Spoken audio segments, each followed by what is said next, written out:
Same situation everywhere. Not a living soul in sight. Just countless bodies with animals standing watch over them. Well, I think we can safely rule out the possibility that they're all pets. Is skirting around the topic your way of showing consideration for other people's feelings? Just being cautious. I don't doubt that you can handle the truth.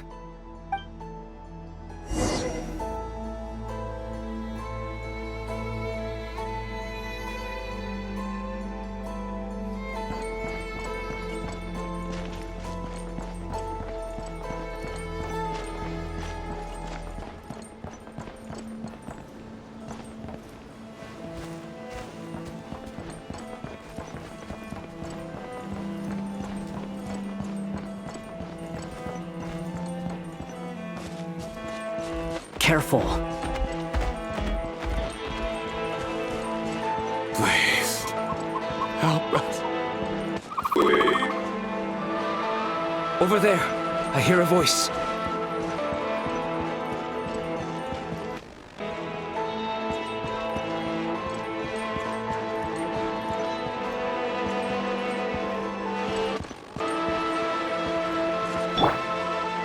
Behold!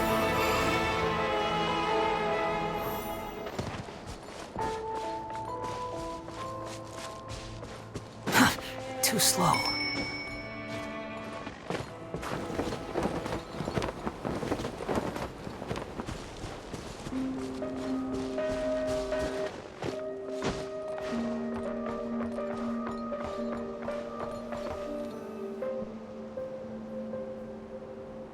Please.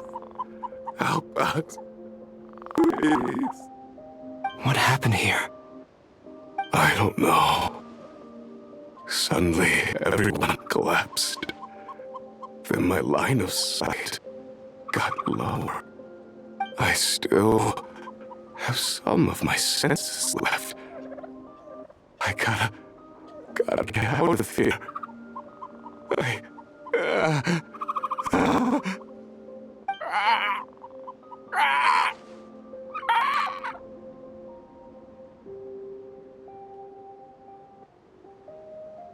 It looks like there's a huge experiment going on inside this energy field. Maybe each energy field is its own giant experiment. Vile. He's swapping human minds with those of animals. Even without the other circumstances, this would be an extremely radical experiment.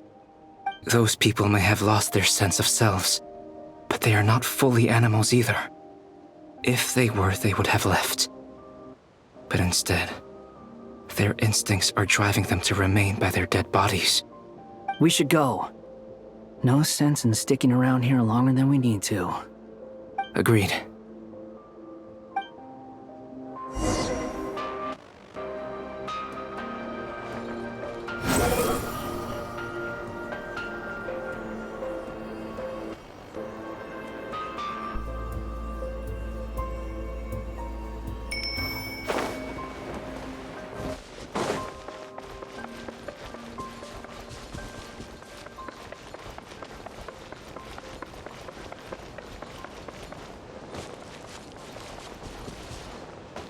Squall and Fury!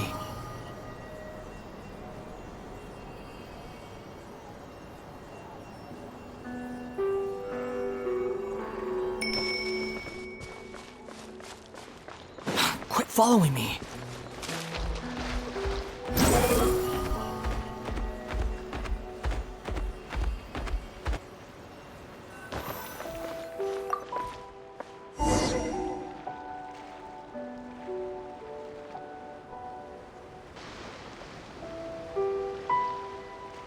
You're back!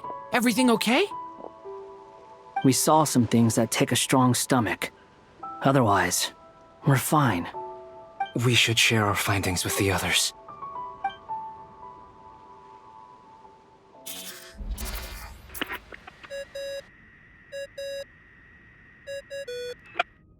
Yes? Who is it? Miss Nefer, it's me, Albedo. We found a way to break through the energy fields. With enough control, it's possible to tear them open using elemental energy. Also, we managed to take a look inside.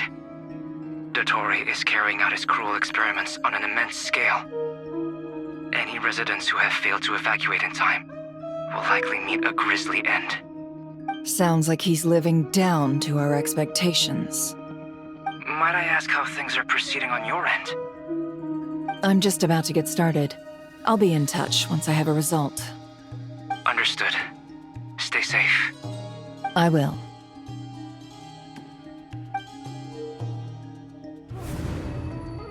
Well, Nefer, I'll link up with you once my tasks are complete. What makes you think I'd need you to do that? I'll need it. And considering the way you approach certain matters, I think you'll be better off with me present.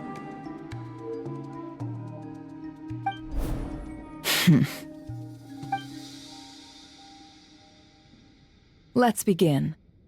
Entering simulation mode. A vast wasteland. Is this the Traveler's inner world? I was expecting something more vibrant, to be honest. Wait, someone's there. What are you looking at? In that case, I'll look at it with you. I want to know all about everything you've seen and experienced. Is there somewhere I should return to? Or should I stay here and be the hero everyone says I am? I don't dislike my current life. Roaming the land, fighting battles, accomplishing missions, earning a living, looking after Paimon. It's not so bad. I guess the only thing that's missing is that you're not here with me. This is the conscious layer, which contains a person's true feelings. It is filled with both longing and kindness. I suppose anyone who lives long enough ends up wishing for someone who can't be there.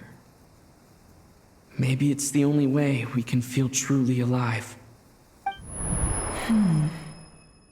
Time to delve a little deeper.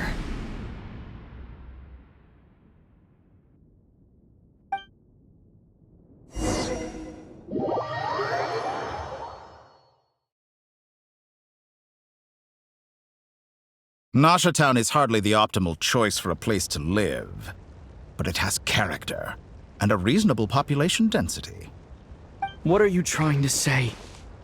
Oh, don't be nervous. I was just thinking where might make a good starting point for your journey. Perhaps I should send you further afield. Conria, perhaps. Conria ceased to exist long ago.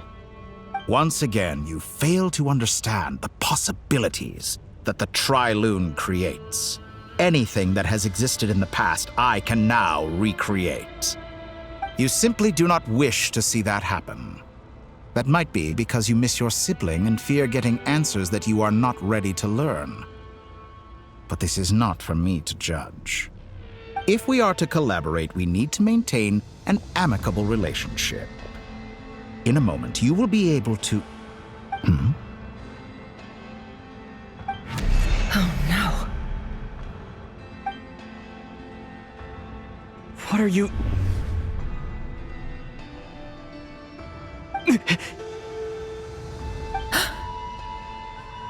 What are you gonna do? Don't move. Something unwanted has crept into... Oh? Gone as quickly as it came.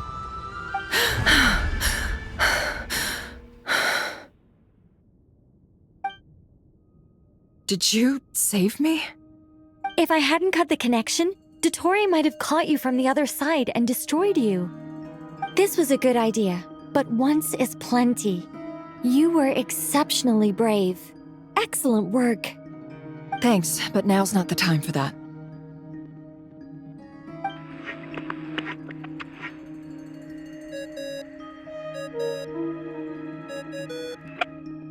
Albedo speaking. I think I know where he is. What is this endless darkness? I can't see anything. even though my eyes are wide open. But why? What happened? Ah, sorry about that. I take it you didn't notice. Just now, a friend of yours took a little peek into your mind. Could it be Nefer? How did she do it? Did she use something as a medium to connect to me? Do you think she's aware of your current circumstances?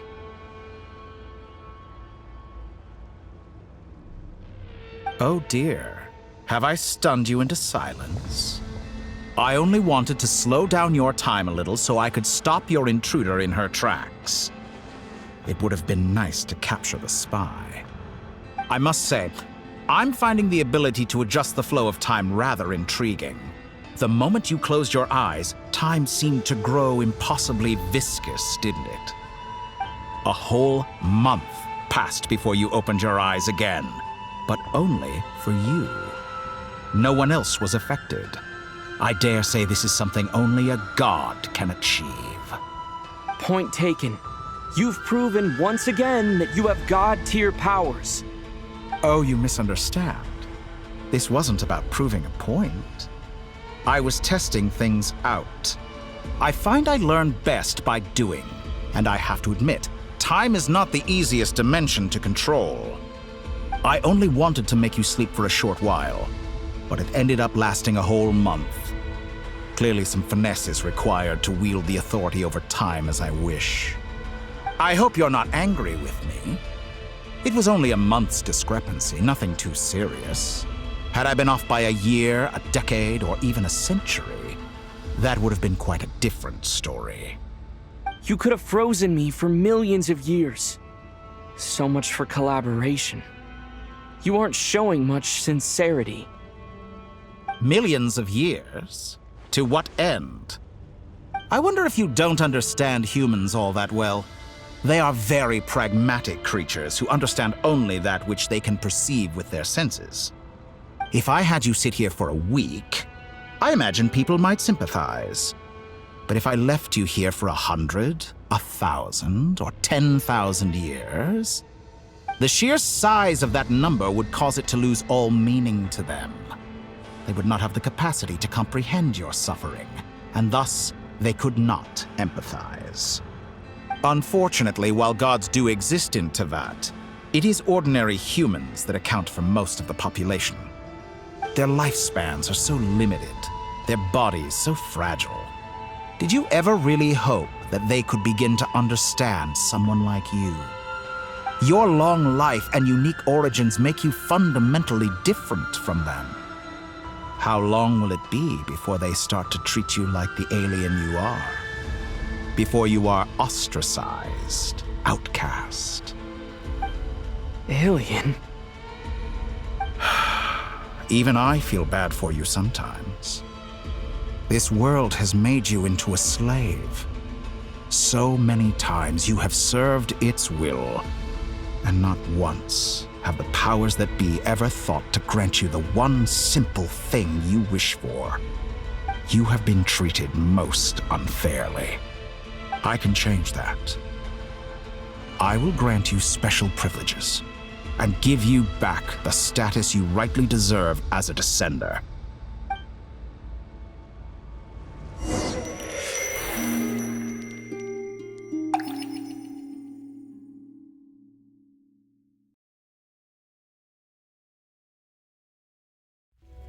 I've entered the past 3 times at this point, but I still have so many questions.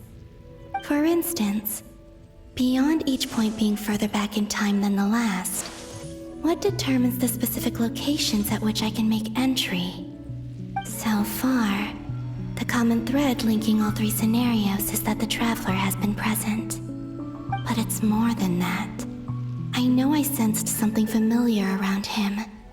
What was it? I'll keep this question in mind as I carry on.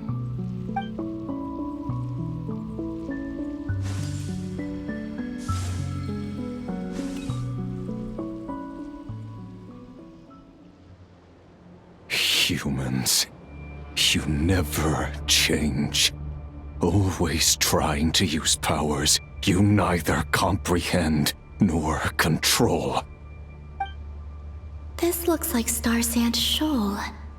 Was this before Rerir regained his physical form?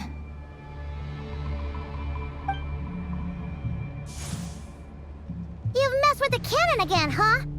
Sorry, but this round's not gonna go your way. The cannon. That's right. I was at Silvermoon Hall and I sensed an abnormal Kuvaki fluctuation coming from Nasha Town. And right after that, came an ominous power emanating from Star Sand Shoal. My body was once torn into countless pieces and hurled into the swirling chaos of time itself. But even so, my life and will were not extinguished.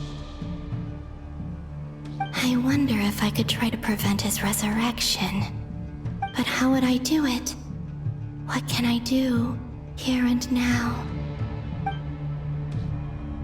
Traveler! Behind you! Look at that light!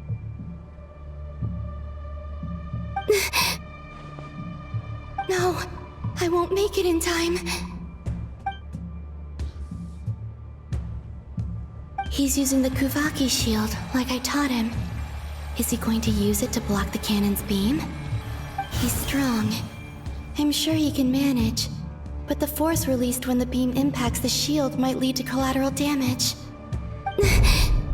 Easy Island. The Frost Moon Scions will be exposed to lethal levels of Kuvaki. A question, if I may, kind Miss Columbina. When the cannon's Kuvaki beam was deflected earlier, I saw several bolts of energy streak toward Hisi Island, only to be blocked. Did you also have a hand in that? Maybe that really was me after all. Well, future me. But I don't know if I have enough power left. Siki sato pasa sais, niti ipotofutos. There's no time. Osestikos paratin tiran to risuiku, topia to aithion feraton. I have to make it. Oh, Frost Moon. Oh, great land. Oh, slumbering moonlight of Nodcry. If you can hear me, if you can sense my call, then please, heed me once more!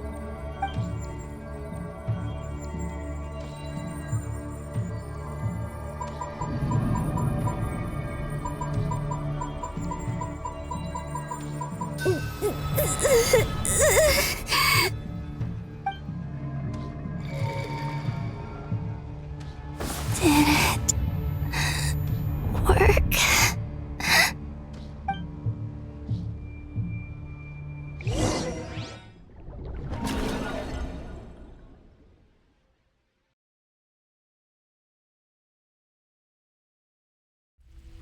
Hey, wake up.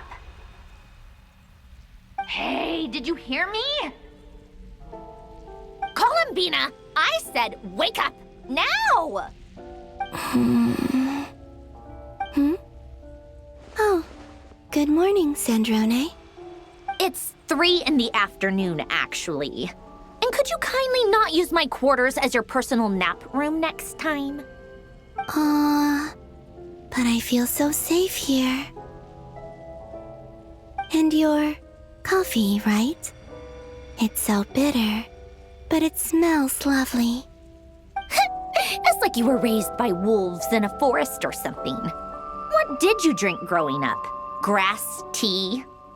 The Frost Moon Scions certainly led a more frugal existence than the Fatui. Then I'll bet you've never eaten one of these before. It smells delicious. That's because it's a Fontanian recipe. I had a little free time today, so I made a batch. Rosaline will be here shortly, but if you really can't wait, I guess you can go ahead and... Hey, at least let me finish before you start eating! Did the Frost Moon Scions not teach you basic table manners? Or did the rules not apply to you because you're the high and mighty moon goddess? These are so tasty. Of course they are. I made them. I was worried they might contain traces of machine oil. What?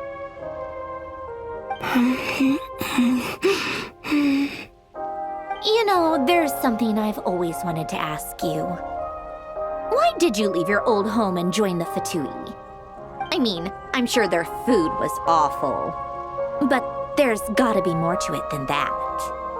Well, life there didn't go quite how I imagined. What were you expecting? You're a god. Your followers are gonna make some demands of you, right? Surely you can just answer a few prayers here and there in return for the free food and drink. How bad can it be? Well, would you help other people just for free food and drink? The doctor told me that you were created by a great mechanic, Lord something Fisher. The Lord Artificer. Ugh, some people can't keep their mouths shut. Oh, Lord Artificer. And didn't he have something to do with the, narcissist? Narcissenkreuz Ordo. Yes, that was it. Narcissenkreuz Ordo. So, would you try to fulfill their wishes? You must be joking. I wouldn't go even if they paid me. I don't even know them. Exactly. Well, I felt the same way. I did not know the people who made demands of me. What do you know? We're on the same page for once. In his later years, Alan did ask me if there was anything I wanted to do. If I had any wishes of my own. Well, I don't. And I'm not in any mood to fulfill someone else's either. Who's Alain? He was the... You know what? Never mind. You're not gonna remember. Anyway, the point I'm trying to make is, neither of us is the self-sacrificing type. Let me ask you this. What sort of place would you like to live in, if you could choose? A place where people don't ask me for things I cannot give them. Where they don't worship me, or fear me, but just want to chat with me like a normal person. I'd also like the freedom to come and go as I please. And ideally, it would be somewhere with the smell of coffee and snacks. Not to burst your bubble, but no such place exists in the world. Now, take your snacks and scram.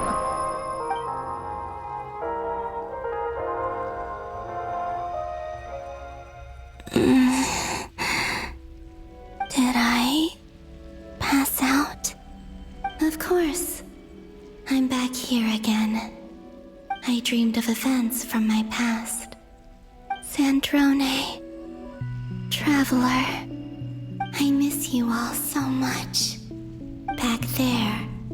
I guess I managed to harness all the Kuvaki energy on Hisi Island. But how did I do it? Time is flowing backwards here, and I can use that familiar power to enter the world of the past. That mystery ally everyone talked about. It was me all along. I can sense that there isn't much more power remaining up ahead. What lies at the end of all of this? Will time keep flowing into the past? And will I ever find my way back?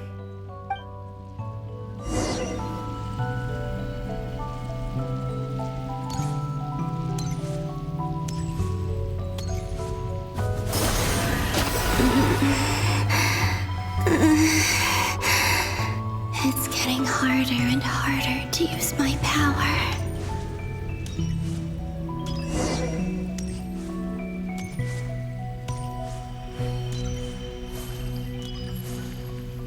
I'm no match for the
go.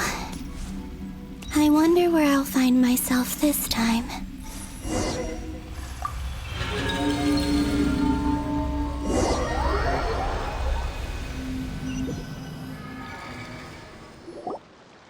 The Final Night Cemetery. This is where Flint's is based. Or not! How are we supposed to read through this many files? Difficult, yes, but it is also our most efficient option. Seems like they're searching for information. Oh, I remember. Flint and Varga talked about some files on the Wild Hunt. Was this my doing too? To expose the true intentions of this Rarir, we need to dive into Notcry's history. Are my actions changing the past? Or are they simply completing a process? Is all of this inevitable? Or am I the one making these decisions? If I choose not to help them now, will it change how things turn out? Hope we don't land on our heads then. They're my friends. I can't not help them.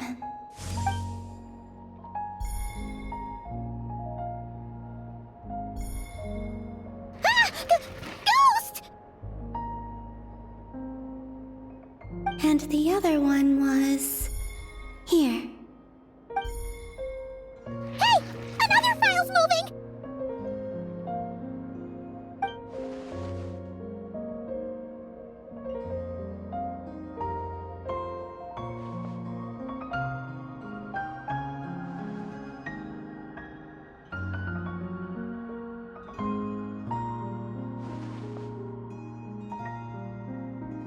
That should do it.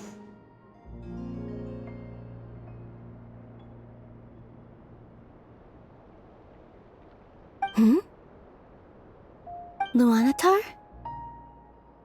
You can sense my presence? Wait!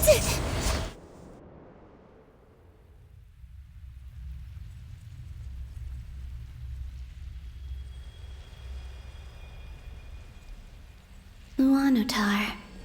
So she's that familiar presence I've been sensing all along. She's always been by the Traveler's side. That explains why the Traveler has been there each time I've entered the past. But why Luanatar? Is it because she has a connection to me as the Moon Goddess's familiar? If so, why not any other Kuhenki? That's...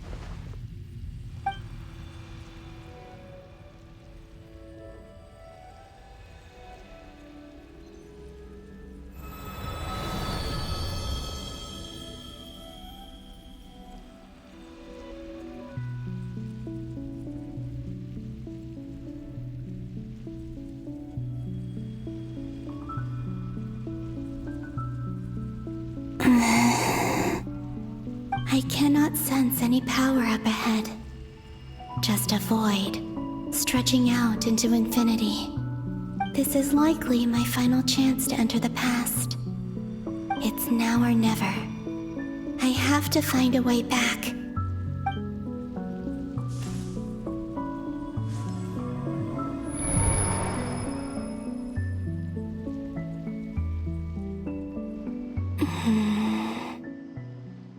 Hisi Island? How far back in time is this? Where's Luanatar? I can't sense her presence this time.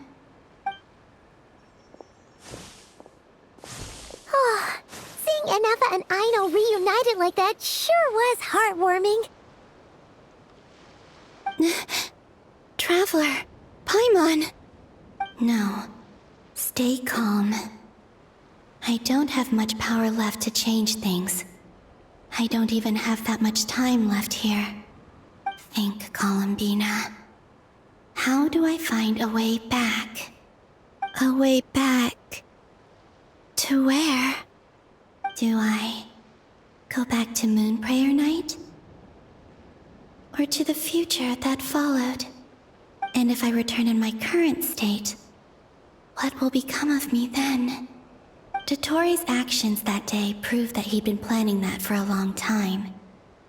He had already seized the power of 2 moon marrows before capturing me. Even if I managed to get back, how can I fight against him when he wields the Tri-Lune authority? I can't. If I go back like this, I'll be playing right into his hands. I have to find some way of rivaling the power he has usurped. Wait. Time flowing backwards. The Tri-Lune authority. Does that mean... I think I know what the final destination of this lunar reflection might be. I know what I must do. Speaking of homes, we must already be close to where the Frost Moon Scions live. The vibe here feels different, just like the scenery. But how do I communicate my plan to my friends? Should I write it down here? No, someone else will see it. I need something with a close connection to me. Something I can use as a medium to tell them what's happened to me in here.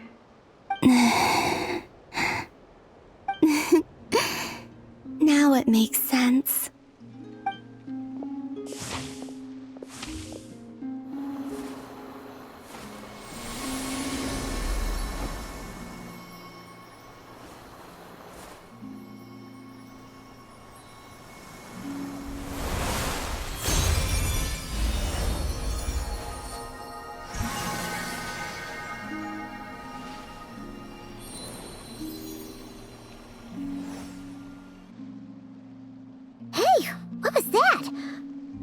Some sort of breeze blew by, and then the petals suddenly turned into... Huh? It was I who brought Luanatar into being. I gave up a piece of my own soul to create her. That's why I could sense a familiar power from the moment I entered this space. It also explains why she's been present in every past location that I've entered. Because we have a deep connection. Hey there! What's your name? And the reason why there are no more gates to the past after this point is that Luanatar hadn't been born then. No wonder I sensed the trace of a blessing when we first met. But I still didn't recognize the soul hidden within you. Back then, I was just a little lost dove. I had yet to become Columbina Hyposelenia. Go on now. We've got stuff to do. Best you find someone else to hang out with. Hey, you scared it off.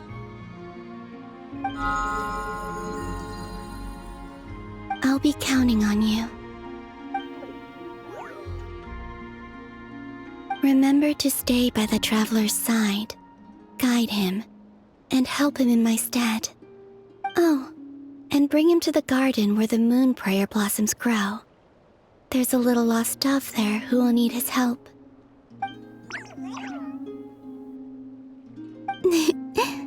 Go on.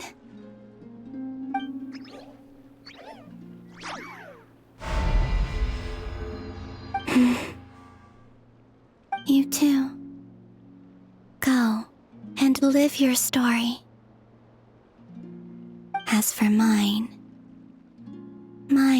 must go in a different direction.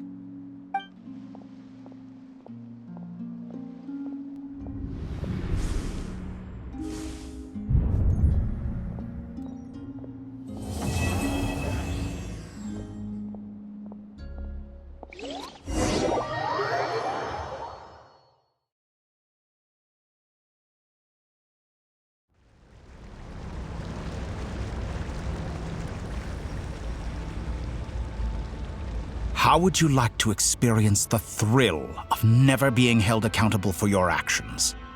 You could crush people like ants without consequence, or tear off their heads or limbs as you please.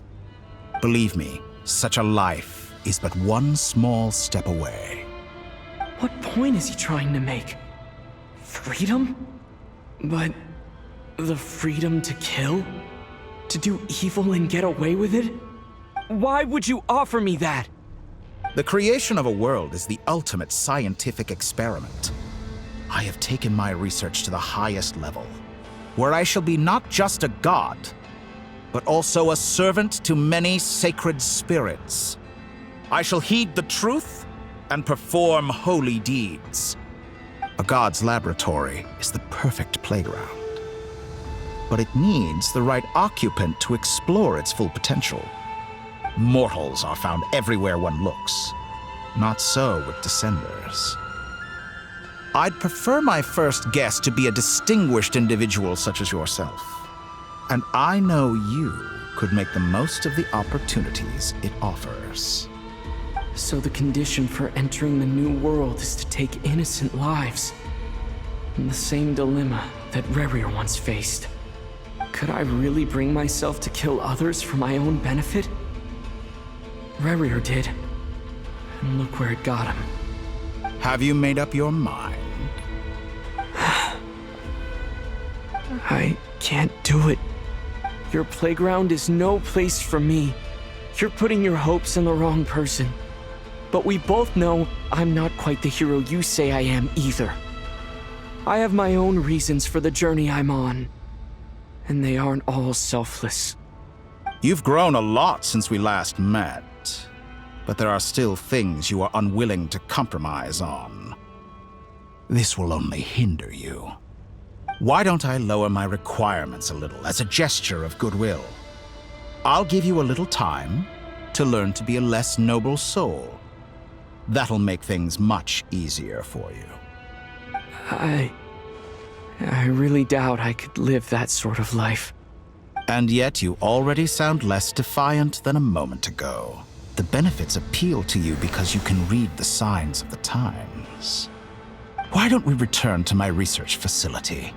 Your last visit was so rushed. There is much that I have yet to show you.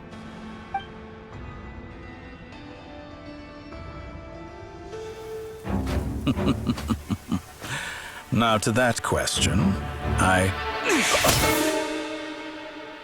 Heroes don't attack from behind. Guess I'm no hero. This is most disappointing.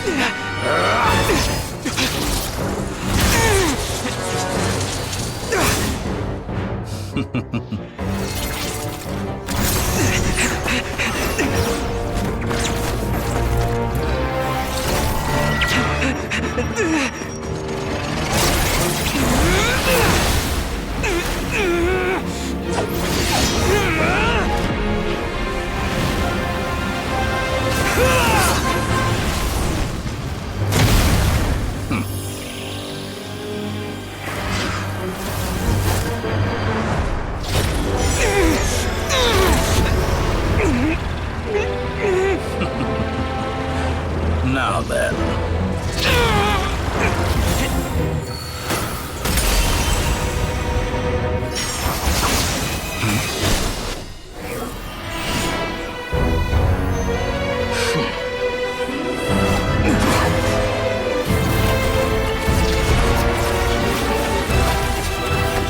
A new face.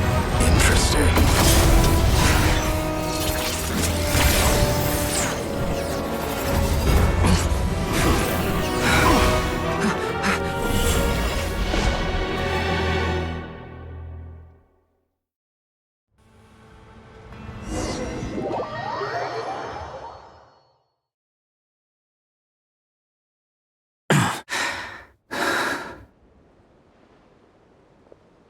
You're still gonna call me Hack Guy after that, huh? I didn't see anyone else in there who needed saving.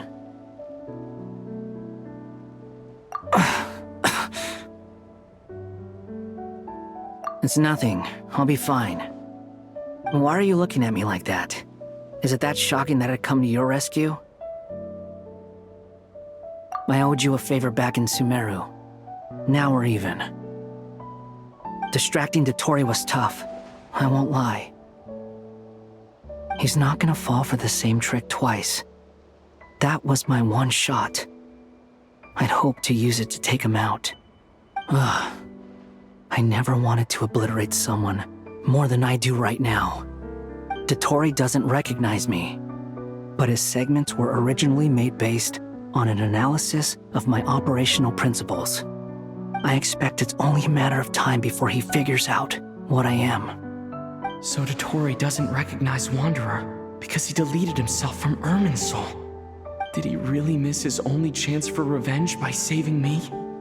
Why the long face? Hey, I'm not blaming you, okay? And I'm not complaining either. Rescuing you and killing Dotori are equally important goals. Everyone would be pretty stuck without you. It's best you live to fight another day. How are you holding up? Are you all right? Hat Guy said to put safety first, so we agreed to run as far away as we could after leaving the energy field and only meet up once it was safe. You don't look injured. It seems that Dotori didn't do anything to you. All right. Rescue operation complete. Let's head back. There's a lot more work to be done before this is over.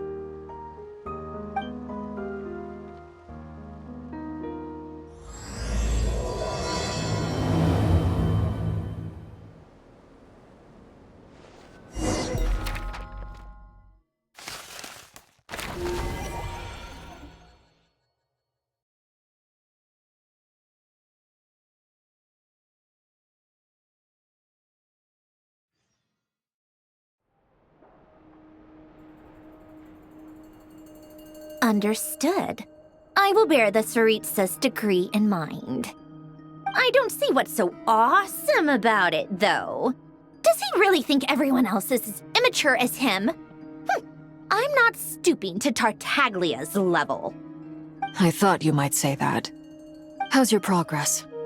Quite promising, actually. That alchemist Albedo gave me a few ideas.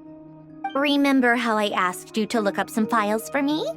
That stuff on the Nazi-Kreuz Institute. René de Petrichor and Jakob Ingold. Alain Guillotin despised René's theories and methods, but he never managed to come up with better alternatives either. So I adopted some of René's ideas.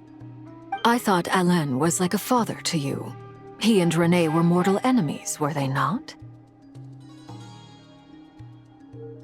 And what would you say if Linny and his friends one day learned something useful from someone you utterly detested? I would applaud them for it. That would mean that they have surpassed me. For all we know, Alain Guillotin might have thought the same thing. Not that it matters, though. He's dead, and I'm alive. So it's my call to make. Once you die, it doesn't matter how great you were in life. Only the living get to decide what happens next. Hey, come on out. They're back. Huh?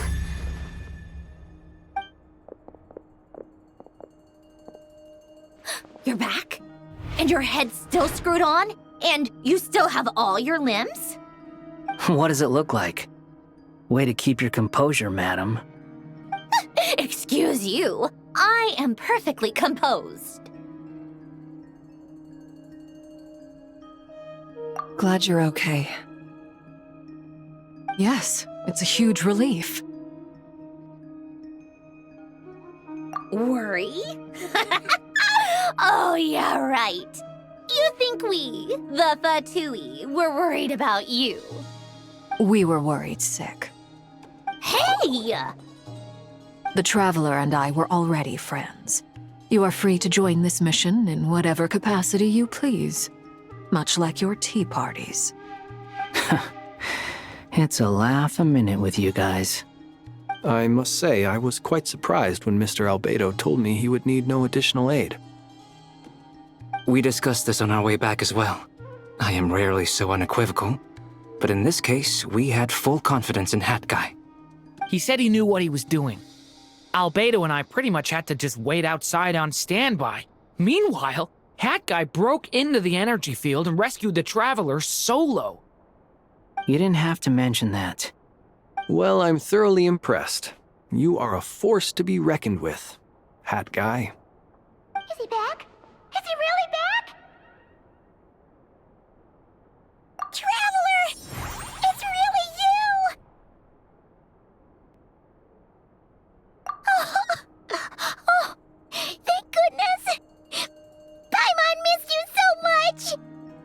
can finally breathe easy, Paimon. It's great to have you back in one piece! Oh, Paimon's been having nightmares the whole time you were gone! Look at them. You know, once you reach my age, there's nothing better than watching a misty-eyed reunion between friends. It's nothing. Same goes when you get to my age, too. I bet Aino and Anefa would be tearing up as well if they were here.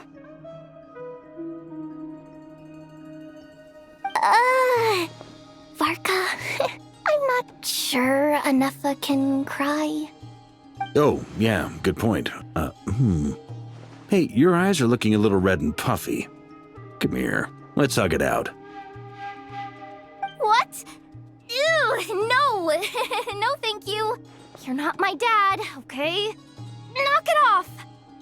Everyone, I'm sorry for all the trouble I caused you.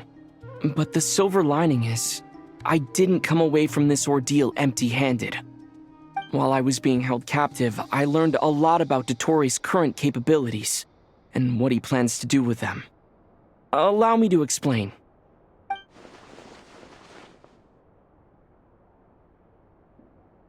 The three moon goddesses were even more powerful than we imagined.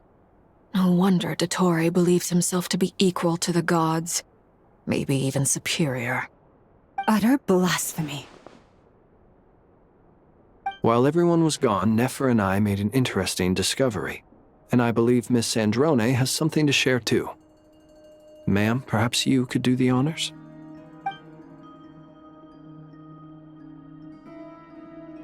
Called it. Getting rid of a pesky troublemaker like her is like trying to clean up after a crumbly cake. It always comes back to haunt you. Our next step is to find a way to bring her back. A place where time flows backwards, with no destination in sight. Surely it must have been created for a specific purpose.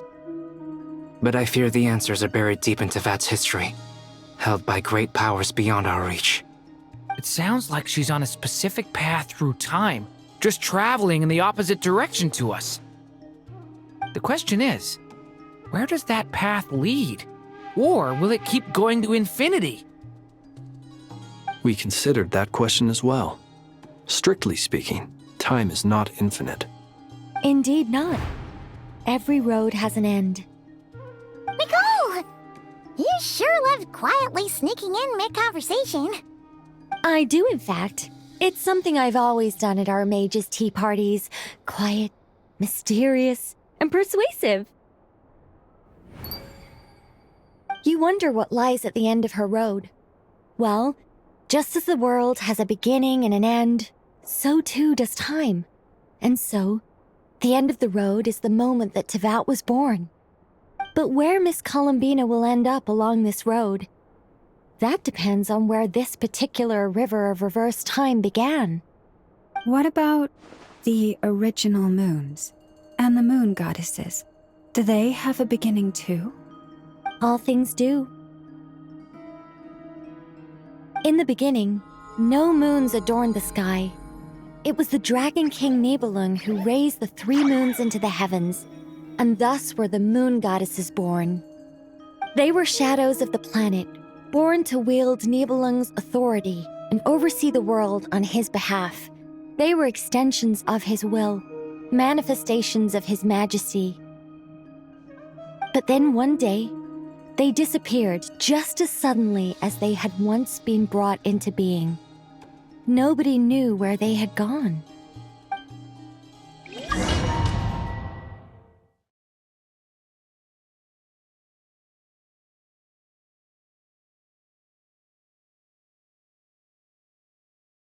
Like I thought, no more paths back to reality have emerged since.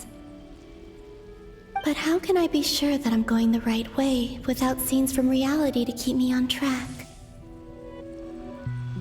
I can't even be sure of how long I've been walking for.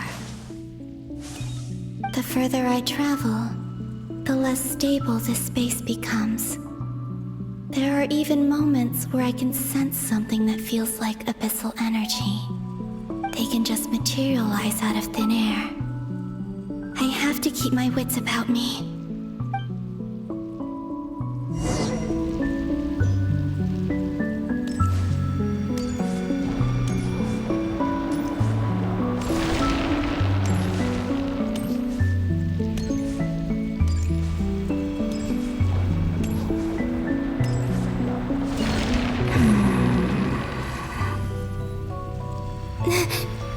Is that the Ray here of Solnari?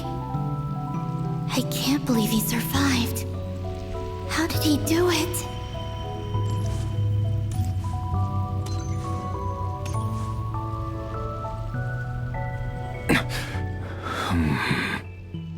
You are the moon goddess. But how? Please, there's no need. I'm not interested in fighting anymore. I find that a little difficult to believe. Yeah. Honestly, so do I. The way you used my own power against me was... It was a brilliant strategy. And then, in the final moment before I was thrown into this space, I got to see an old friend. Mr. Dainsleif. Right. It was so long ago now. But we were friends once. And when I first got here, I was filled with hatred, remorse, and rage.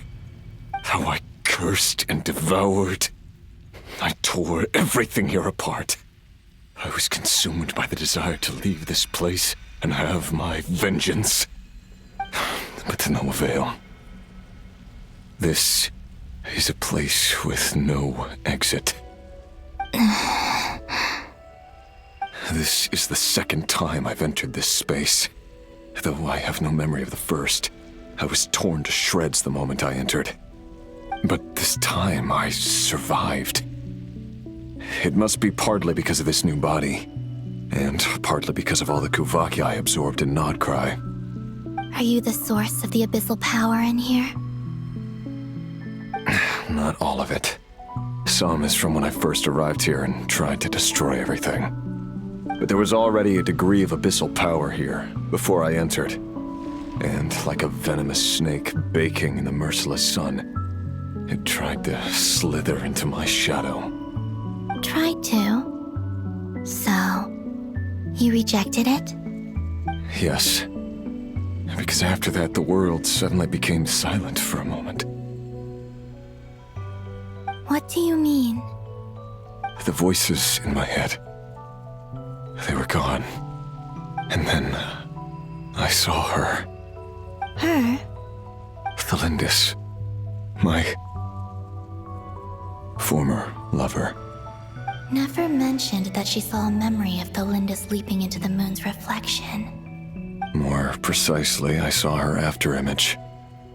I'm sure the real her is long gone. She was just an ordinary Conrian. She couldn't have survived here for very long. Anyway, why have you come here? Didn't you know it was a dead end? If I hadn't escaped through the moon gate, my friends would have been in far greater danger. Oh, I see. Because of your power. The power of a moon goddess. What? You'd like to know how I know, wouldn't you? The one who resurrected me said so. I could hear a deep lust for power in his voice. Do you mean...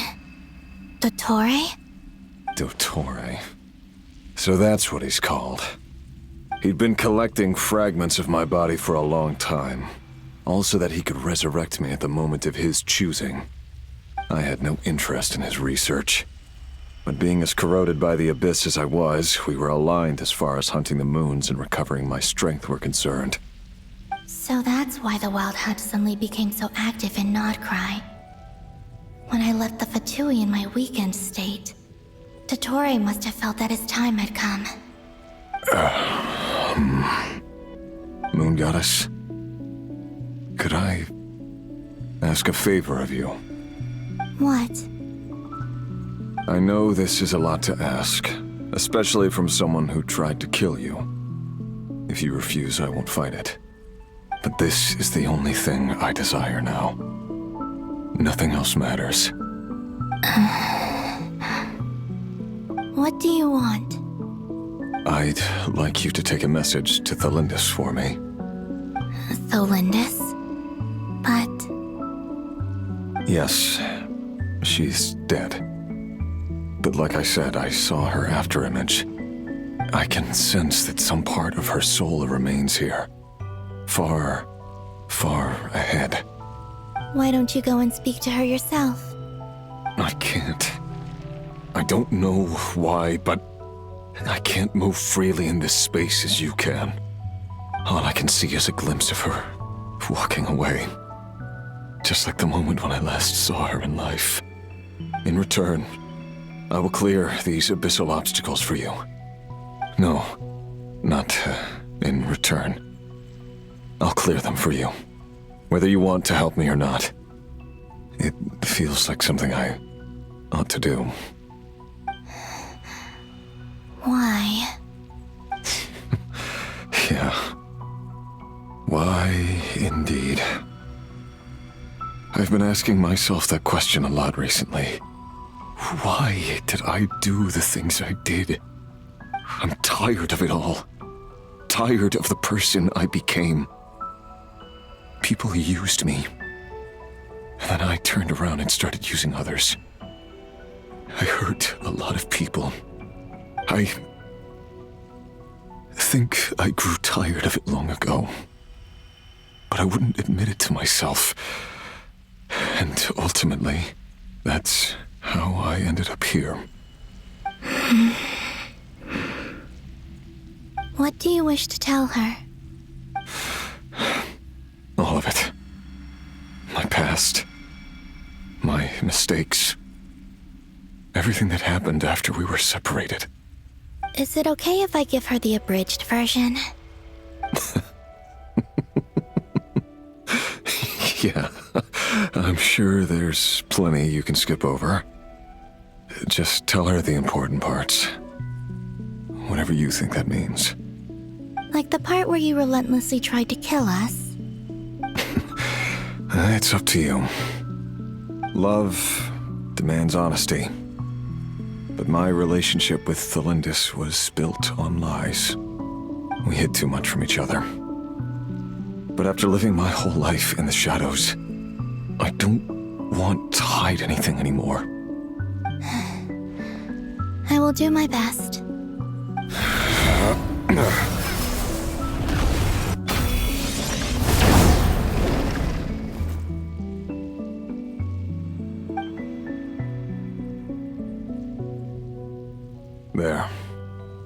The abyss will no longer stand in your way. Even though Mr. Dainsleif felt he had to fight you, I think he still regarded you as a friend. Dane? He said that you betrayed him, but he also felt great remorse at never having understood what you were truly going through.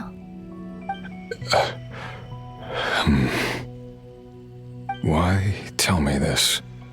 Because if he'd known that someone could take a message to you, I believe that's what he would have said.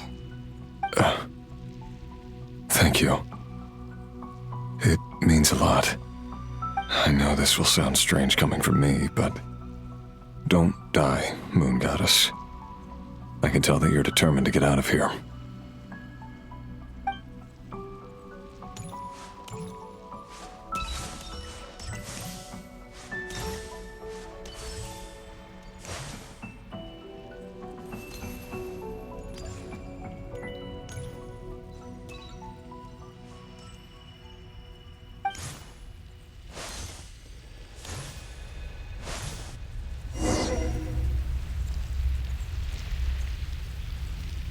He kept his word. The abyss is no longer obstructing my path.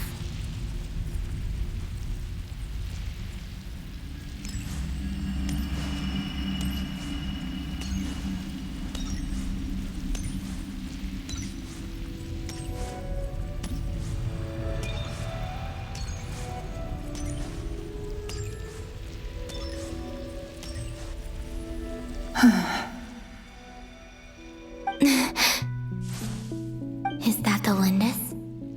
She wasn't far off at all. And yet, they can never meet. Hello, Miss Delindis. Who are you? How do you know my name? I've never seen anyone else here before. You can call me Columbina. I promised Rerir that I'd bring a message to you. Rerir? My Rerir? Is he well? He's doing better than he was. Better than he was, huh? Sounds like he's had a pretty rough time. Others have had a rough time on his account too. In many cases, their time ran out because of him. And I'm not just talking about the children of the Crimson Moon. So, things got worse before they got better. Could you tell me what happened, Miss Columbina? Are you sure you wish to know? Yes. This is my opportunity to learn the truth. No matter how hard it is to hear, I have to know. I admire your courage. However, time is short. I cannot stay here for long.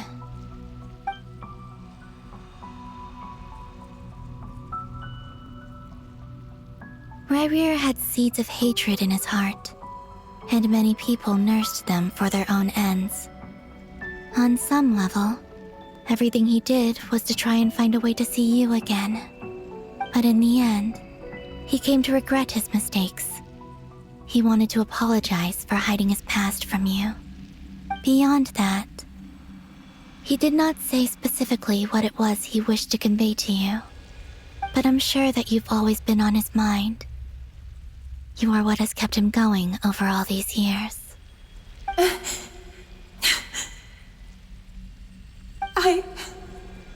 I'm sorry, Miss Columbina. This is so upsetting. I'm not sure how to put my feelings into words. It's all right. I understand. Well, that's everything from me. So, I guess I'll be... Wait. One moment. Time flows backwards here. The road ahead only leads further and further into the past. I know. I intend to reach the end of that road. Without a moon marrow, without the 3 moons' power, you won't make it far. Wait, unless... Are you one of the moon goddesses? You could say that. I see. I often think to myself, if life is like a train ride, why haven't I reached the terminus?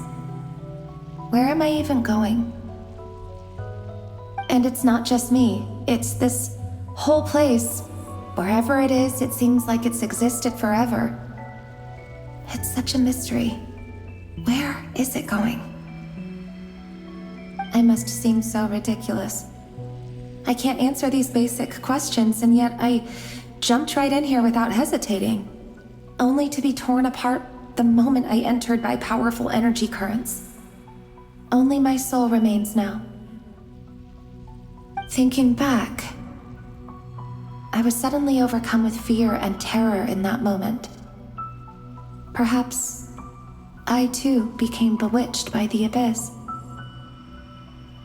I may have been the leverage it needed to control Rerir.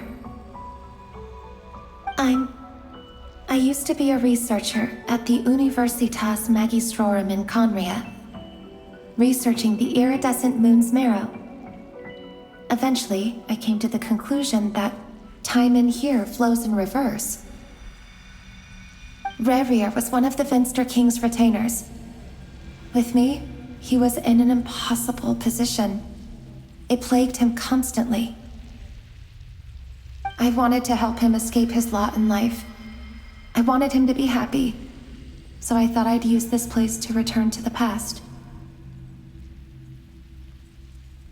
At the time, I thought I could just go back to the day that the Vinster King first found the princess. It was only after meeting the princess that the Vinster King started going too far with his research into the Abyss. That was the day all of our woes began. I thought I could stop the king from ever meeting her and solve everything. I couldn't kill the Vinster King himself, so I had to find another way to save Rayrir. That's why I wanted to go back, to kill the person who had brought new possibilities to our realm. I'm sure it was a futile endeavor, but the Abyss probably enhances the basest human desires. So I naively hoped I could change everything. But I was simply too weak. Like a speck of dust against the whole universe.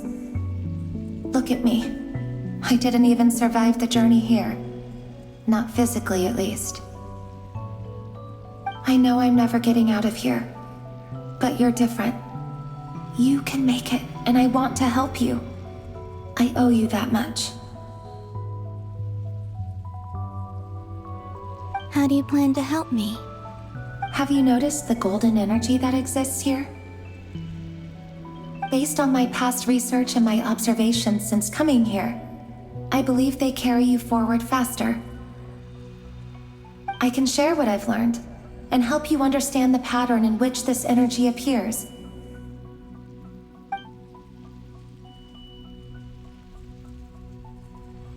I think you just might... Now, I know you will be able to change the past. Also, I've been speculating about where this space ends. The documentation was scanned, but from what I know of the legends about the moons, the oldest ones seem to begin with Nibelung, king of dragonkind. I have no way of verifying any of it by this point, but if it's true, you might be able to reach that era if you keep walking. Understood. Thank you, Miss Thelindis. I'm the one who should be thanking you. If you hadn't entered this realm of everlasting death, what use would my deductions be? Thanks to you, they have some meaning. About Rayrir, I'm so sorry. For everything. It wasn't your fault. That's not true. Because we both feared bringing trouble upon each other, neither of us ever told the truth. And that dishonesty sealed our fates. But enough about that. I wish you a safe journey, Miss Columbina.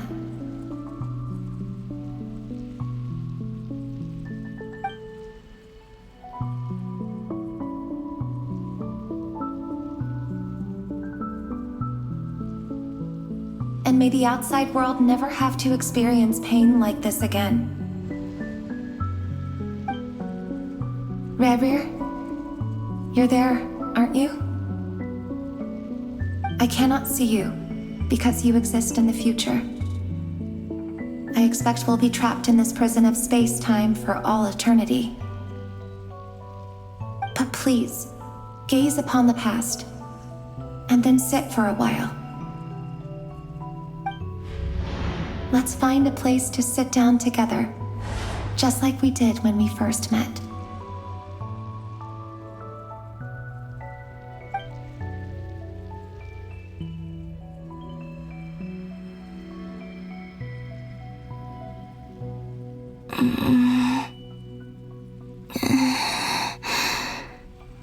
How long have I been walking? How much further till I reach the end? Is there even an end to be found?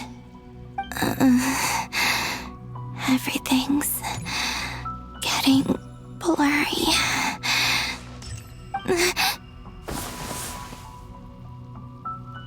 Huh?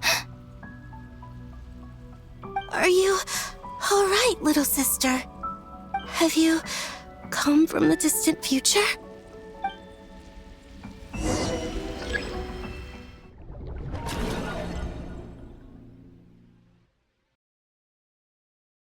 So, how exactly did the moons just disappear? shouldn't it be a little harder to get rid of major creations like moons? The world is a vast and ancient place. On a certain scale, all life lasts for but a fleeting moment. Miss Nicole explained that the moon goddesses likely perished in the War of Funerary Flame. The moons themselves were also destroyed at that time, save for the Frost Moon, from which a new moon goddess was later born. Am I missing something then? 'Cause the stories say that the moon goddesses were born on the moon, but doesn't Columbina say she was born in Nodcry? Huh, you're right! Why do their birthplaces differ? What's the difference between the two generations of moon goddesses? Also, remember what Sandrone said? Her scans detected 4 moons. In other words, 4 moon marrows. Technically, the result of the scan means that 4 moon marrows were detected and positively identified as moons in that moment. In other words, this piece of information alone isn't enough for us to know how Miss Columbina is doing right now. Yep, we have no way of staying up to date on whether she's dead or alive. She's on her own for now. But at least she's trying her best to get back to us. Yeah. She's a tough cookie. And a sore loser, too. We have to trust that she'll find a way. Because we really need her power. As much as it pains me to say it, we've got no chance of beating Dottore in a straight-up fight. He's much too powerful. It wouldn't even be close. That maniac is going to devour everything in his path until he reaches us. We need to find someone or something that can stop him before he does anything worse. I'll be frank. Our only hope of defeating this false god is with a real moon goddess on our side. I'm not just saying this because Columbina's a friend and I want her back safe and sound. It's just the truth. And I know that even she was no match for him when he attacked, but I don't have a better solution. We're not giving up on saving her, whether she can defeat Dottore or not. Right. Don't worry, Miss Sandrone. We're all aligned on saving Columbina. No one's trying to argue that we can only justify saving our friend because it will help save the world. This is about multitasking. We want to save both. So, she's more than just a moon goddess to you guys? Absolutely. Duh! She's part of the gang! And you are too, you know. Yes, I know. You don't need to labor the point. I knew that the moment I came running over with my documents that I was part of the in-group. I mean, if Arlecchino can fit in, I certainly can. Anyway, as for how we get Columbina back, I've been working on it constantly. But I think I'm still lacking certain information about the moon. I'd probably get there if I could continue my calculations, but the problem is, I've run out of computing power. Computing power? You mean you need more energy? No, the issue isn't energy, it's processing power. There's so much data to get through that the whole process has just ground to a halt. That's a tricky problem. René de Petrichor of the Nazissenkreuz Ordo once foretold the fate of the world. But I don't know how he did it. My guess is that he used the primordial sea's power. However, that won't work for me. His methodology was vastly different from my own. What's worse, they're incompatible. And, to top it all off, we can't even leave Nodcry. Ugh, this is so annoying. If I'd known we'd run into a bottleneck like this... Well, no, the design bureau's a bust as well. Curse that Dottore! Couldn't have made this harder for me if he tried. Oh, what do we do then? How about we grab a bite to eat and take a break? Maybe something will come to mind after you've cleared your head. You don't get it, do you? I'm trying to calculate the fate of an entire world here. And I need accurate results, not big prophecies. Where the heck am I gonna find find the computing power for that. Ahem. Anyway, time to shelve the discussion on technical difficulties. Being a killjoy isn't very ladylike, after all. Either way, we've done what we can. Rest well, everyone. Remember to let us know if anything new comes up. Hat guy? Is he hinting that we should talk outside? Let's go somewhere a little more private.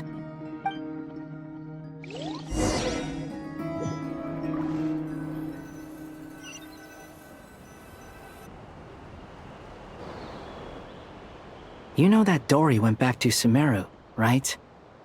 Yeah, she mentioned she was planning to head back. Things aren't looking good for Nodcry. She's gone to spread the word so that Sumeru has a chance to prepare for the worst. From what I know of Dottore, there are two possible reasons why he hasn't made a move yet. One is that he's still working through some kinks in his new powers. The other is, he wants to see how we're going to react.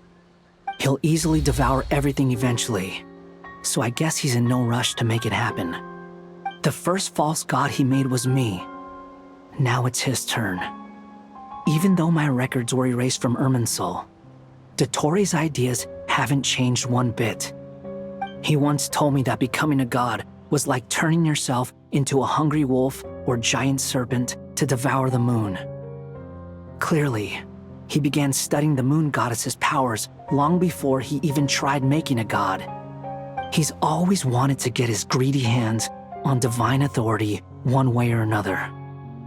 And in the end, he devoured the moon where I failed. In the desert of Sumeru, there is a chessboard built by King Deshret, also known as Al-Akhmar. I don't know if it was a real game, or if he was just trying to challenge his servants and citizens in some way. But creating games and setting rules, gods do that as a matter of course. That's the kind of power Dottore craves. Now he has the Trilunar Authority. His power is leagues beyond the common people. I don't think there's any point in other nations rushing to the front line. They're better off focusing on defense and hoping they can fend off any threats that spill out from Nodcry. Either way, Dory will inform Lesser Lord Kusanali, and she will contact the other gods in turn. The Seven will have some recourse available. If nothing else, their protection should keep the rest of the world from descending into chaos as quickly as Nodcry has. So on the bright side, even if Nodcry is doomed, your friends in other nations won't be in any immediate peril. That's good to know. But I'm not ready to give up on Nodcry yet. There's a word for people who refuse to let anything go. It's called being greedy. Maybe it sounds greedy to you, and probably naive too. But whatever you call it, that's what gives me the determination to keep fighting. Battles are fleeting, but the will to fight is a long-term commitment. Give up for even a moment, and your resolve will shatter. Why do you always feel the need to do the right thing? No one is born to be a savior. I mean, who's gonna criticize you if you fail or give up? Don't take this the wrong way, but Dottore said something similar to me.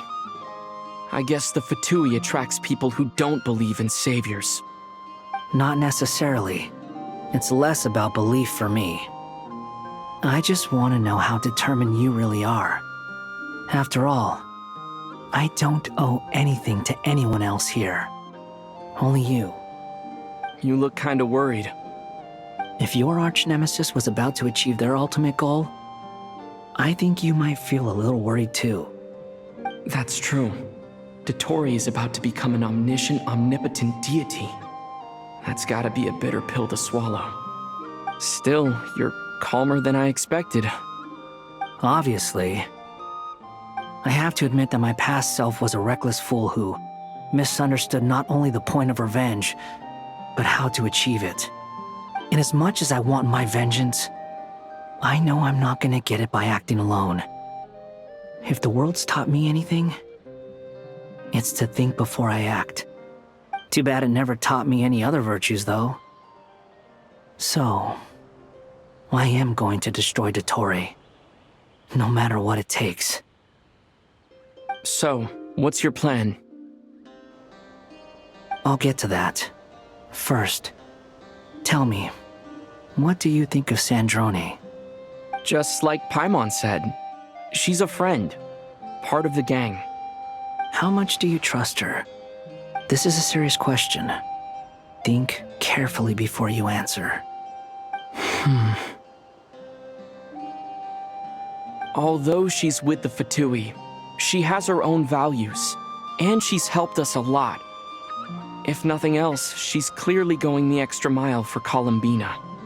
I see no reason not to trust her. If you say so. In that case, the three of us need to talk. I have some thoughts about her computing problem.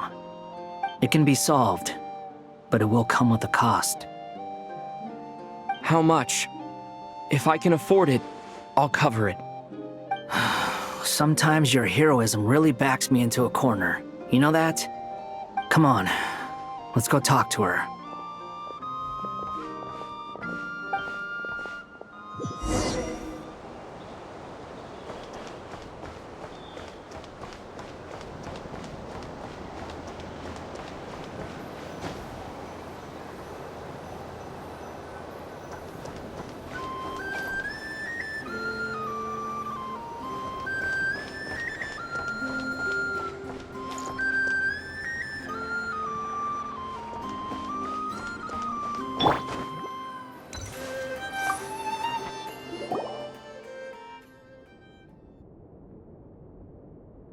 Miss Androne, Traveler. Hey there. Paimon's here too! She was just helping them sort through their things. How did your chat go? That was fast. The call only just ended. Well, you said it was urgent, so we got here as quickly as we could. Albedo, I have some alchemy questions for you. I see. Looks like my knowledge proved useful after all.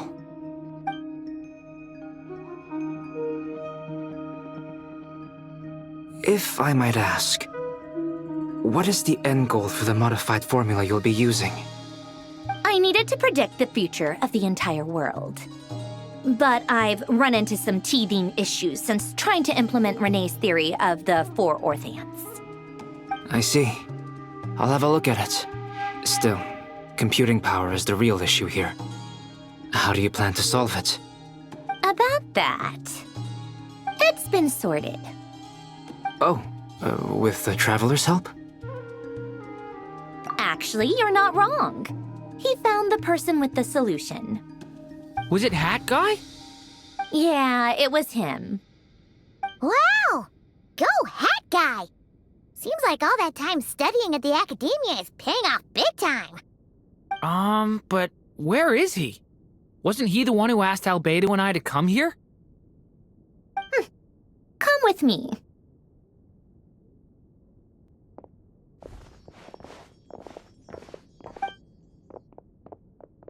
Hat Guy? What's happened to him? Hat Guy! Can you hear us? No response.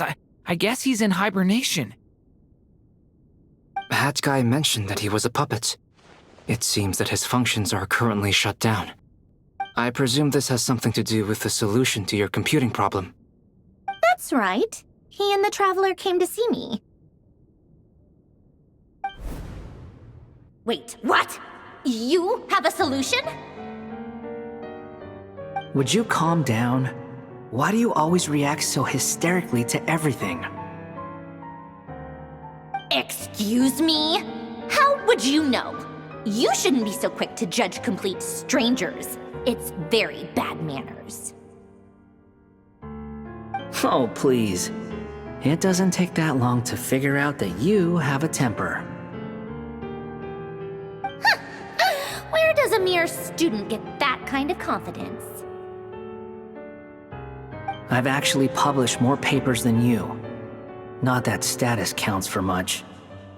Even Paimons applied for academia admission. Huh? Are you serious? See? This is why I can't be bothered to explain myself. She recognizes no one's skills but her own. Okay, fine. I'll hear you out. So, tell me, how do you propose to solve my computing power problem?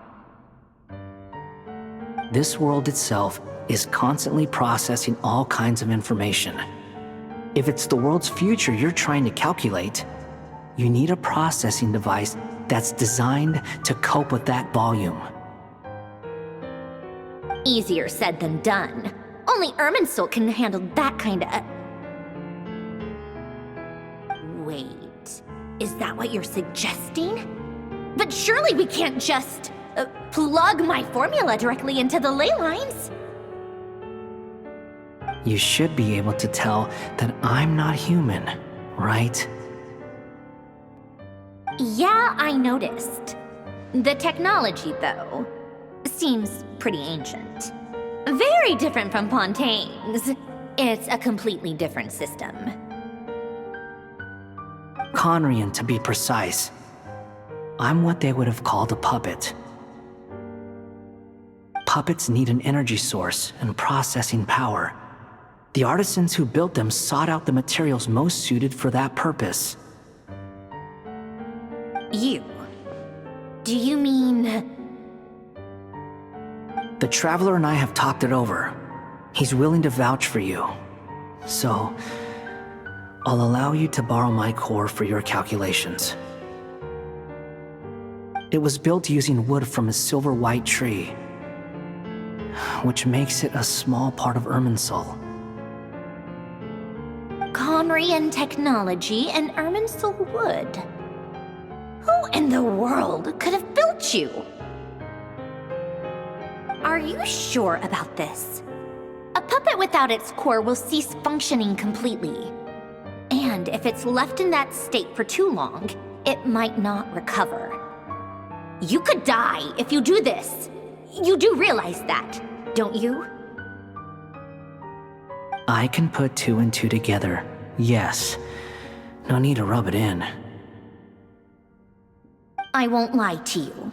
This has never been done before. I cannot guarantee your safety. Doesn't matter. I'm prepared for the worst. Did you two actually talk this through? Is he... Are we really considering this? Yes, we discussed it. The bottom line is, he trusts me, and I trust you. Let's give it a shot, shall we? Honestly, I have no clue where this kid even came from. But for whatever reason, he lent me his core to use in my formula. I'm very close to finishing my calculations now, and the core is currently in use. So I'm sorry, but I can only show you a sketch right now. This is what the core looks like. A silver-white branch. It certainly matches the legends told about Irminsul. Is Hat Guy gonna be okay? He's not gonna die, right? Right? In theory, he should be fine. As long as we put his core back in time. Beyond that, all I can say is that I'll try my best to avoid risk and make sure the core doesn't sustain any damage. I think I know why you called us here now. Someone needs to watch over his body and make sure it's protected until the process completes. Correct. He said that the only ones he trusts here are you two, and the Traveler. And the Traveler will have other work to do.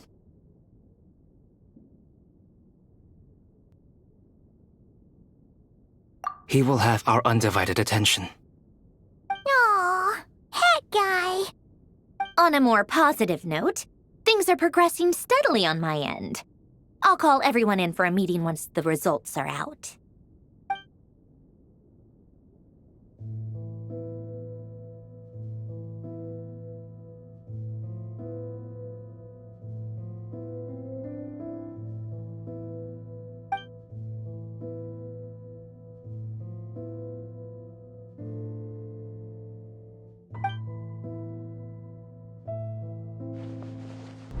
The worst case scenario with the core removal is either a system reset or a total loss of function. But I'm not afraid. A quiet death should have been my fate long ago. A core is completely different from a heart. It's like another vital organ entirely. I never believed it could be a true replacement for what I sought. But in the end, it turns out the core was more useful to me. Pretty funny when you think about it. It's like the punchline of my entire life. Do you think there's any difference between a puppet and a human? If not, then this would just be another samsara. I have already experienced both a past life and a next life. Part of me wonders whether I'm only capable of making this decision because I've become a real human. What's with that expression? Isn't this a good thing? Sandrone will succeed, won't she? She has to. She will. We all have to persevere until this is over. That's right. And I'll protect you all until a moment of victory arrives.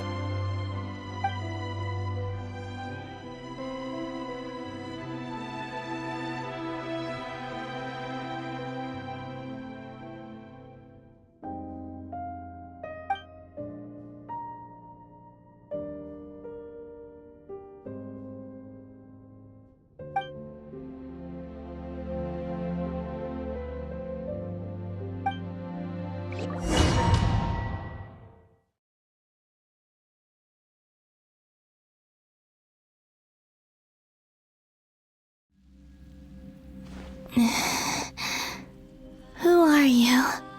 Call me Sonnet. You have the same power as Canon. Sonnet. So, you're the goddess of the iridescent moon? Oh, goodness. You recognize me? Well then, what's your name? Columbina. Columbina Hyposelenia. Hyposelenia? What a lovely name. Did you choose it yourself? It was a joint effort between me and my friends. Friends? You mean your friends in the heavens? Huh? Oh, sorry. You must be exhausted. I apologize. Hang in there. Let me introduce you to my older sisters.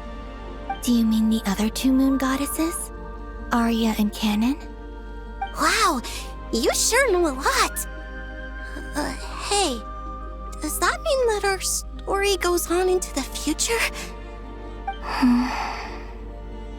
Oh, I guess that wasn't the best question to ask.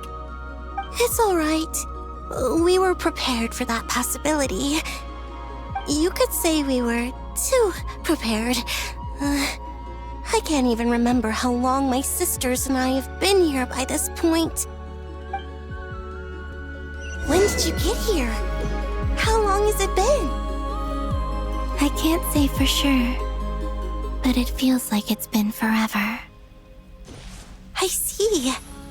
Are you feeling all right? You look a little unwell. I can hold out a while longer.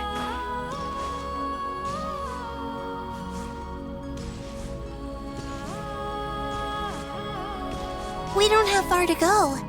The place where my sisters and I are based is just up ahead. Don't worry, they're both really nice. I'll introduce you.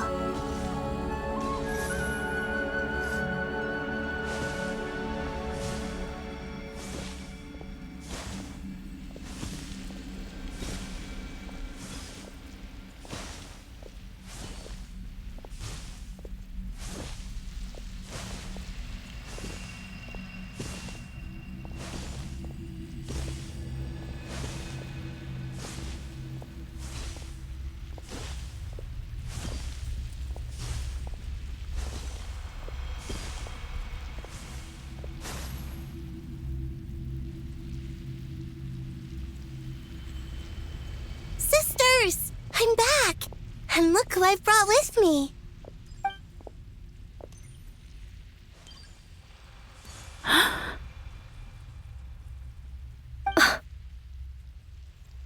It's our lovely little sister, born in the far future. The pleasure is all mine.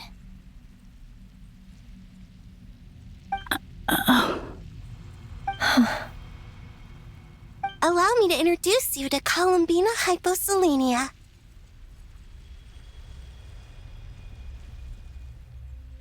This is Arya, the goddess of the eternal moon. And this is Canon, goddess of the frost moon. Canon, don't you think Hyposelenia's power is similar to yours?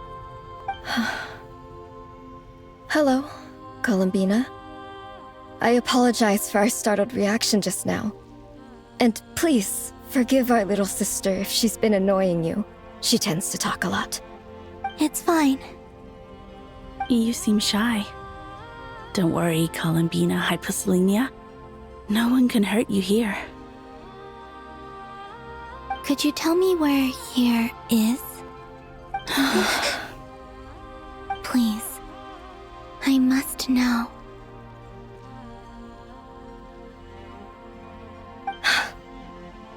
My dear sister, this is where Tevat's original ruler, the Dragon King Nibelung, imprisoned the moon goddesses. What? You're scaring her, Canon. No, I'm fine. Please, continue. Nibelung, our original master, created us in the distant past to maintain Tevat.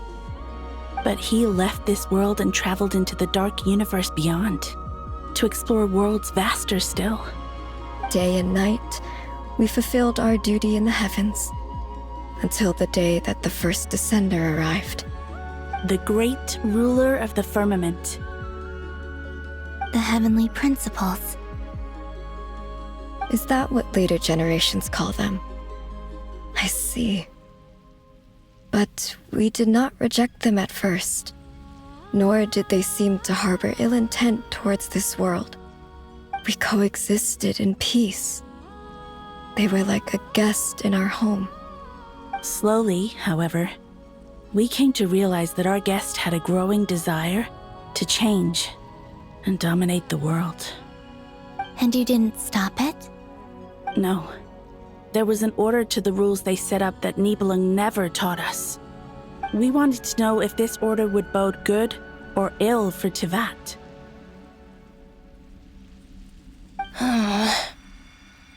All right. Canon and I wanted to know. Sonnet was against it from the outset. Later, we discovered that this great ruler of the firmament bore an almost paranoid hostility toward the desire of certain life forms to seek power. Or perhaps they feared them. They would even cast down celestial nails as manifestations of their power, to punish the civilizations of the world below. Only this was far beyond mere punishment. Right. Their rules brought order, but the price people paid for merely testing the limits of those rules was far too great. I did everything in my power to help the punished escape catastrophe, but still, too many lives were lost. The ancestors of the Frost Moon Scions were some of the ones you helped. But just when we had decided to take countermeasures, the Dragon King, Nibelung, returned. And so began the War of Funerary Flame. So, that's the name the world gave that war in the future. Well, who won in the end? As far as I know, the Heavenly Principles won, although it came at a great cost.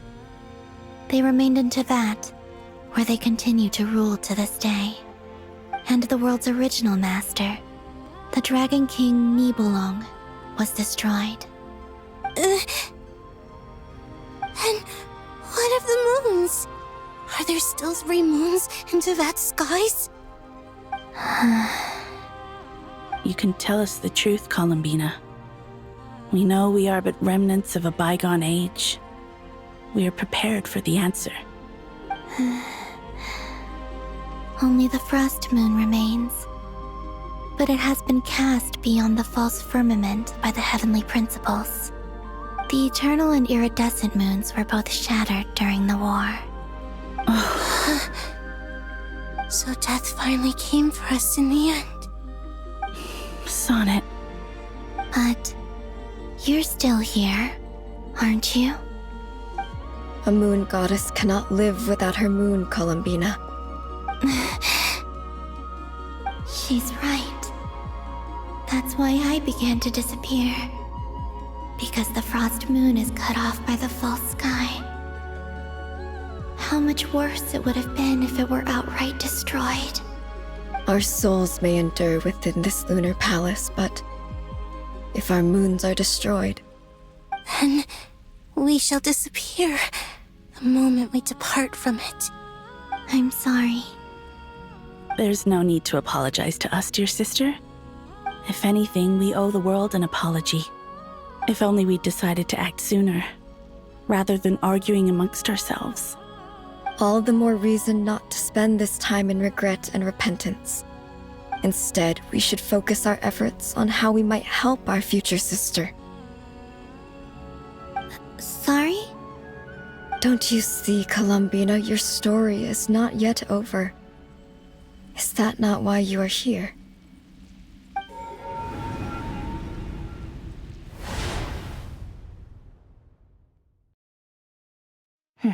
It's done.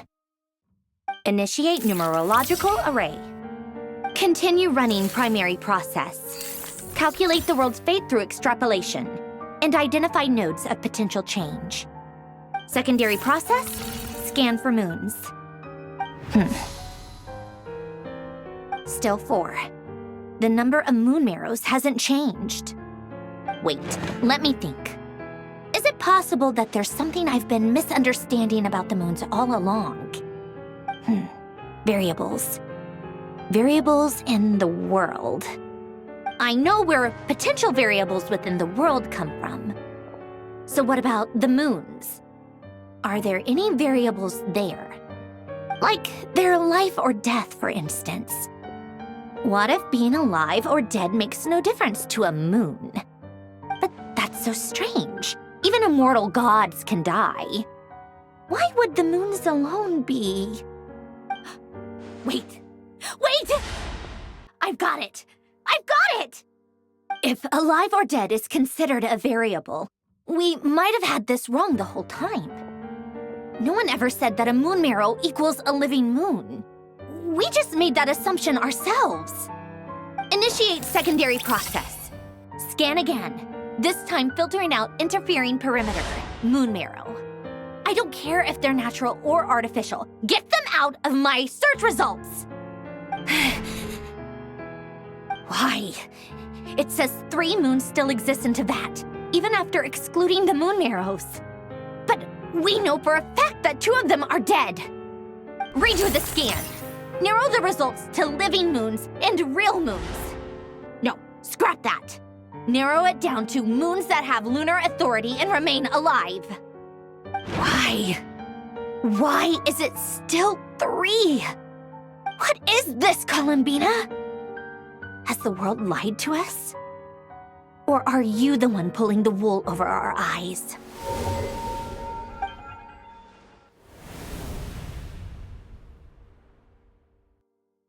So, you think that the moon's reflection might be where Nibelung imprisoned the 3 moon sisters? Yes, it would explain a lot, such as why that space would respond to a moon goddess's power, opening the moon gate at her command. It would also explain why Miss Columbina has been unable to leave, and why time flows in reverse there.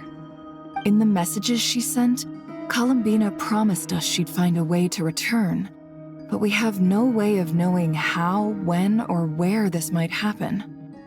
The fact that she still has yet to reappear in this world indicates that returning from that place is no easy feat. We cannot afford to simply wait for her. So you're saying If she could return by her own power alone, she would have done so long ago. Yes, she certainly wouldn't leave it to this late stage when it's so touch and go. I've been giving this some thought, and I've come to believe that Luanatar might be an anchor that she left behind, as a sort of future waypoint. This could also explain why Luanatar is always by the Traveler's side. Sounds like a plausible theory. If that's the case, there must be some criteria we need to fulfill to allow Columbina to return to the present. The question is, what could they be?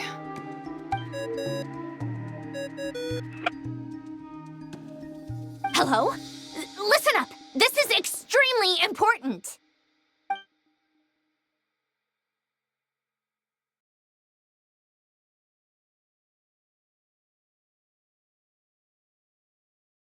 Not only is Columbina alive, but she may well exist in a form unimaginable to us. I'm still unclear on the details, but she's done something truly inconceivable in the past. And the clue to what she's done lies in the moon and Tevat sky. Truly amazing. Oh, I'm so delighted for her. I'm sure we all feel the same. And I'm sure Columbina is ready to get back here and fight by our side. I'll keep my calculations going and try to find some way of coordinating with her. But that's not an excuse for everyone else to slack off, okay? All of you had better keep trying to think of solutions. How can the dead moon still live? And Luanatar?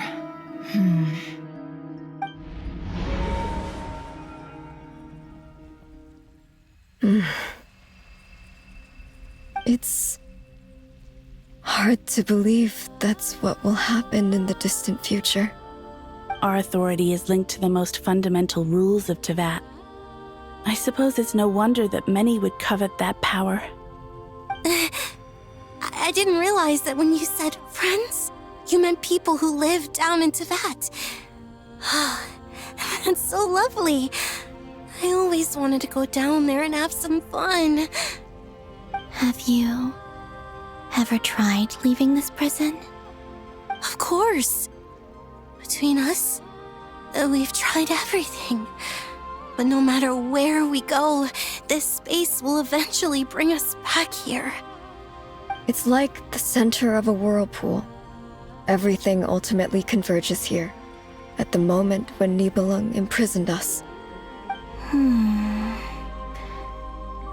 In that case, have you tried using any of those pathways that connect this space to the real world? Sorry? What are those? They're passages through which you can make small-scale changes to reality by using Kuvaki. Or am I the only one who can use those passages?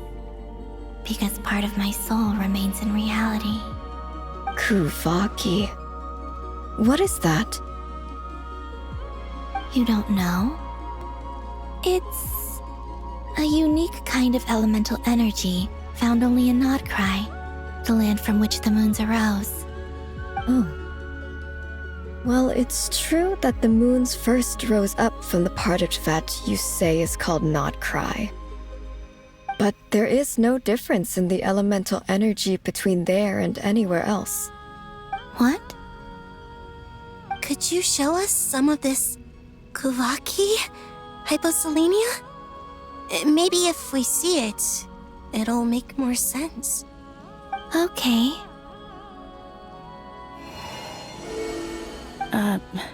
Isn't that just your power? What? But it's everywhere in Nodcry. In the air, in the land. Even the creatures who live there have adapted to its influence. How curious. This Kuvaki certainly did not exist anywhere in the world before we were imprisoned. Let alone influence living creatures. So, how exactly does it affect them anyway? Can they float in the air like us? This is so strange. Why would their reality differ so much from mine? Columbina, you're looking for more than just a way out of here, aren't you? Yes. If I am to help my friends, I will need tri-lunar authority on par with that of our foe. You mean... you'll need our power? This sounds extremely risky. The three moons' powers are not mutually compatible. Concentrating them into one goddess will be a very painful process. And if anything goes wrong, it could tear you to pieces. I know. But I'm willing to take that risk. Even so, let's say we successfully transfer our authority to you. How will you take it outside this prison? Niblin constructed this realm specifically to prevent us from using our powers to interfere in his war. No moon goddess can leave this place alive. What if I don't leave alive?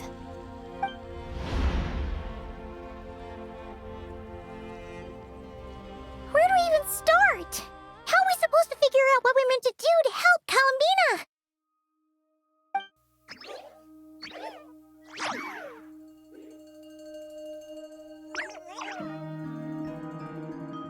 Columbina?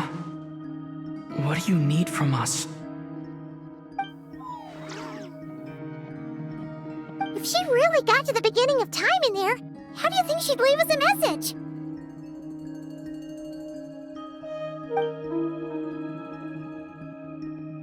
You don't think she'd write it down on a stone tablet somewhere in the hopes that we'd find it, do you? Seems unlikely. Columbina may not talk a lot, but she thinks deeply about issues like this. Let's review what we know. This is the Columbina who fought alongside us against the Rahir of Solnari, and with whom we celebrated Moon Prayer Night. She knows our personalities, our ways of doing things, even our unique strengths and abilities. So, if she wanted to tell us something from a long, long time ago, what would she do? Oh.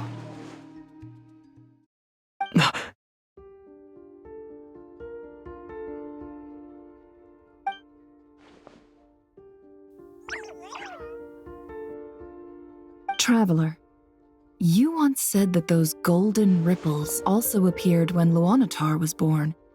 What if Columbina left Luanatar here, not just as an anchor to the real world, but for some other purpose?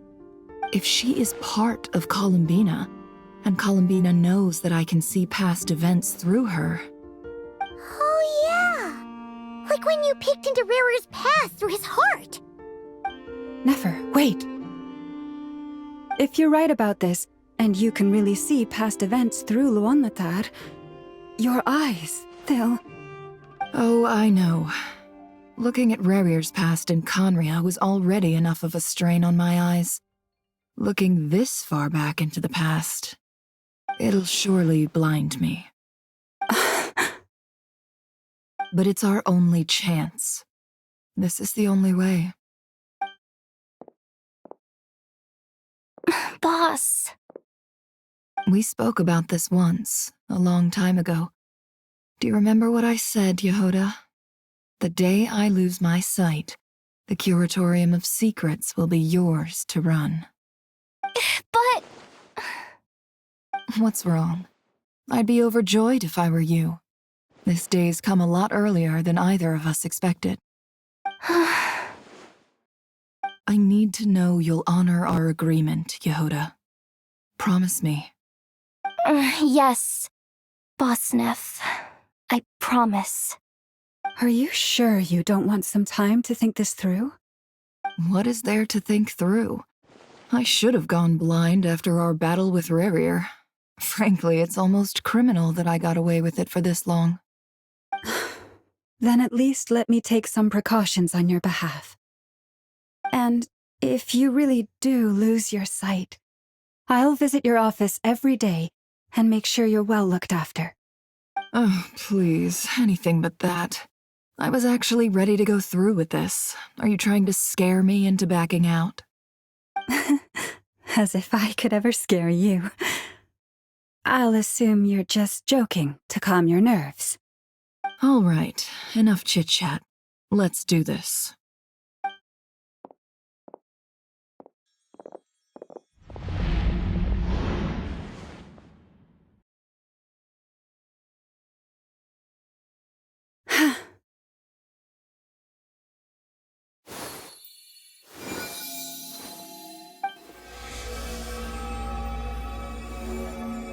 All done. Good. Now give me some space.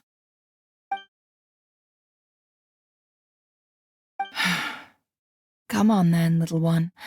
Show me what happened in the past.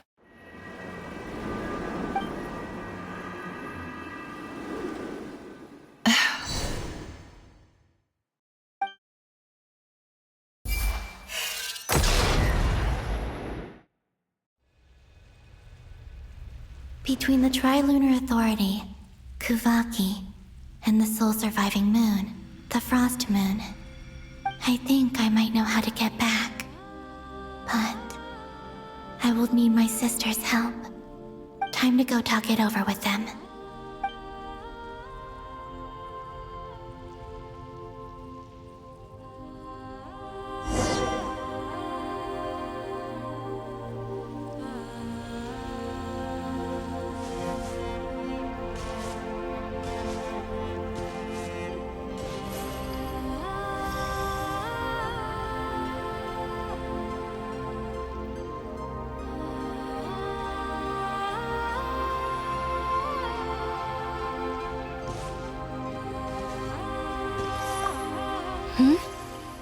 Have you decided what to do? I hope it's not too dangerous. You really scared me when you said that thing about not leaving here alive. Come on, let's go find the other two.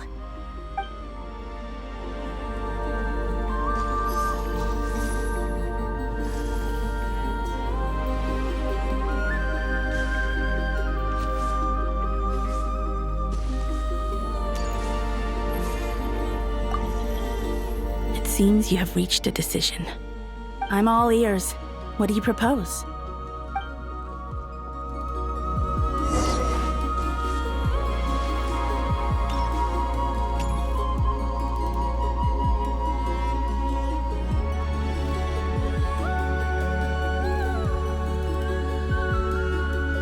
Have you figured it out, Columbina? Tell us, how do you plan to leave this place? I intend to die here, in this moment, and then be reborn in the future with the help of my friends. What? What are you saying? How can the dead be reborn? And how will you inform these future friends of your plans? You can't exactly leave oracles. Nothing can escape this place. Not a single ray of moonlight. And even if you found a way, what if they never find the message you left for them? You'll... No, that won't happen. Come again? They will find my message. I'm sure of it. I'm not following. How exactly will you achieve this? It's quite simple, really. First, I will leave my soul here.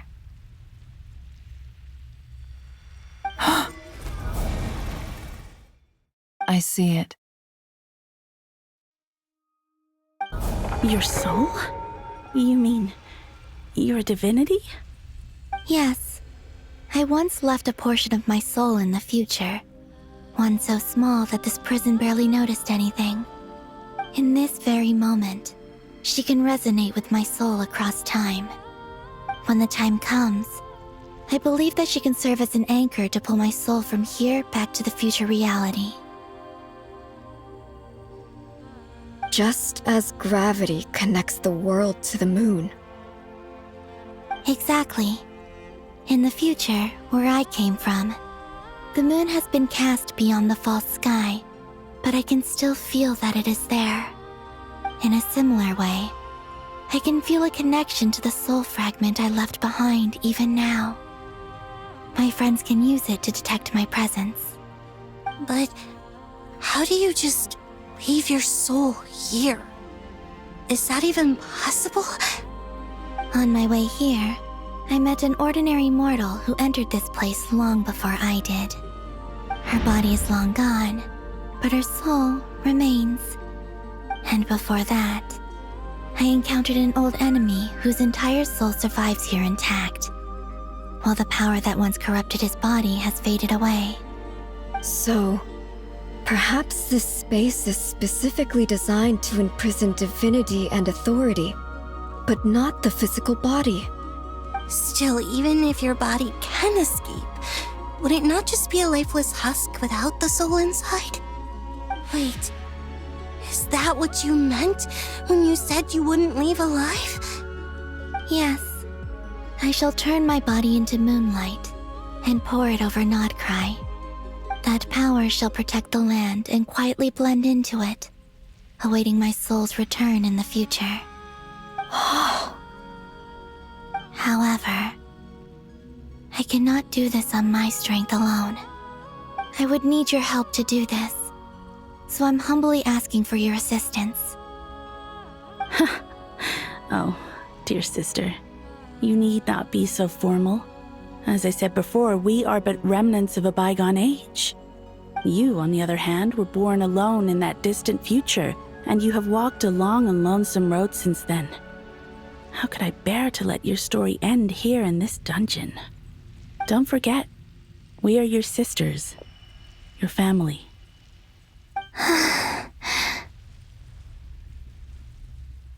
Arya's right. Actually, I've always wanted a little sister. Can you imagine how it's been for me? Getting nagged by two older sisters all the time. Now, I finally get to be the big sis. And not just that, but I get to help you return to your world, too. How could I say no to that? Sonnet. Canon?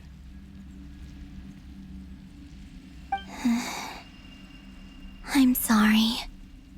I know this is a bold request. The Frost Moon is rightfully yours, and it remains intact. Oh, no, please, don't misunderstand me, Columbina. I was just thinking back on the years that the three of us once spent together. You cannot imagine how happy I am to hear of the future world you describe. The Frost Moon Scions, your lovely, kindly friends. For the three of us, whose purpose in life was to maintain the peace in Teyvat, it is a great relief to know that the people of this world live in such an abundant future. If your plan can save them and save Nodcry, I will gladly give you all that I can. Besides, the three of us have been together since the day we were born. I could never abandon them to live on alone without them. Canon. Still, I do have one question I would like to ask you before we proceed. Certainly. What is it? Why do you cover your eyes?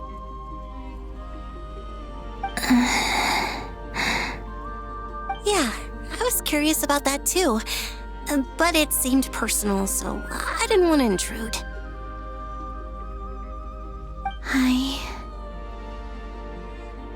There was a time when I refused to look upon the world. I believed it was full of nothing but lies and falsehoods. I wished to hide my feelings, seal my heart, until I could return to my true home. I see. Perhaps that decision saved you from ever having to see the false sky again.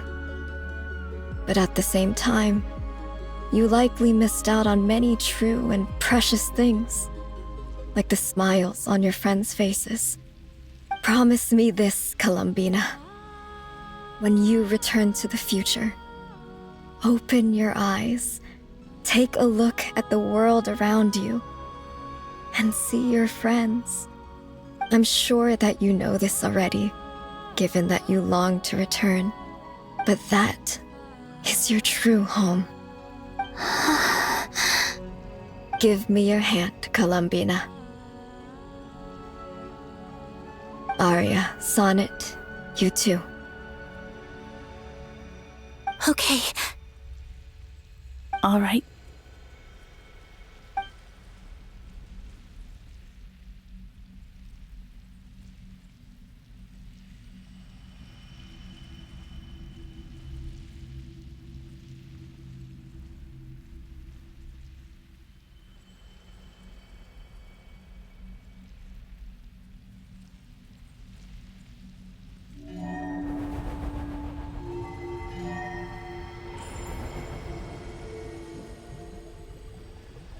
We once were the songs sung for eternity, but now it is you who must continue to sing.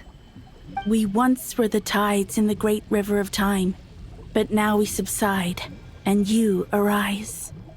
We were the messengers of madness and inspiration. But now, the lies have faded, and your truth must endure. We are souls awaiting the sun. You must return to be with those who smile when they see your face.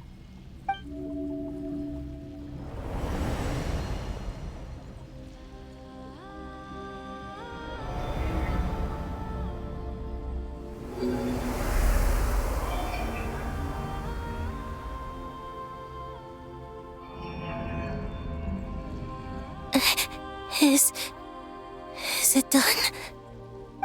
Yes. We have transferred the authority over all 3 moons to Columbina Hyposelenia. From this moment on, she is the Tri-Lune Goddess, the one and only moon goddess of this world.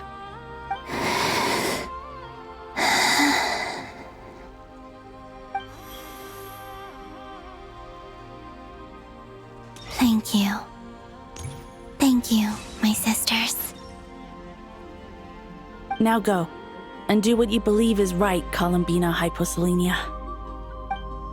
Be aware that we cannot grant you the power of the 3 moons beyond these prison walls. The conflict that arose over their remains following our disappearance will still take place. I understand.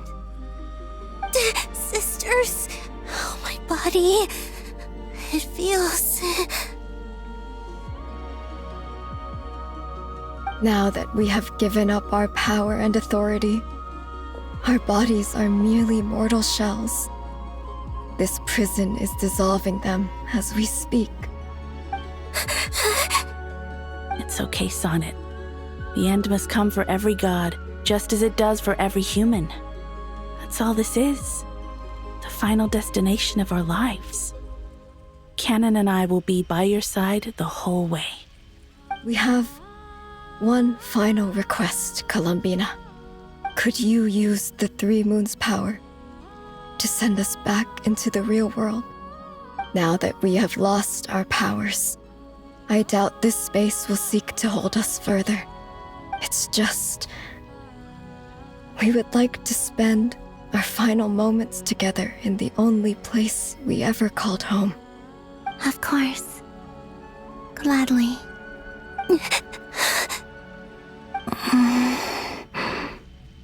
Sonnet? Yes? Don't... I wish I could tell her not to give in to the abyss. Not to be afraid. But is this really what I should say at this moment? Don't forget. I'm so glad to have a big sister like you.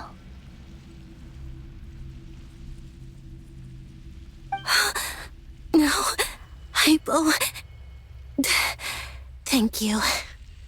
I'm okay. I'm not afraid. As long as my sisters are with me, I won't be afraid.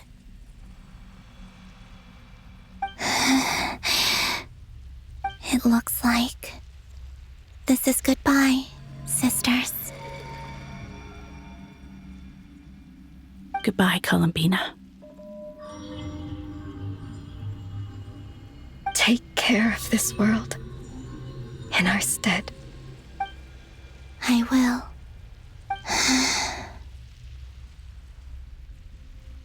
And now, it's time for me to bid farewell to my body, too.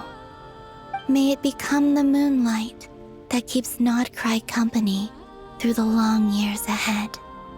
So this is why Nodcry was not always home to Kuvaki. It only appeared after I poured my body out upon this land, and only this land. Kuvaki responds to me because it is me, my body, answering the call of my soul. And the golden energy I've encountered on my way here was, in fact, that very soul, which I am about to leave here to guide me. O power Trilune, eternal moonlight. I, Columbina Hyposelenia, lay aside my body. Let it be cast into the dark night to illuminate the future. May it be a companion to all who dwell beneath the moon.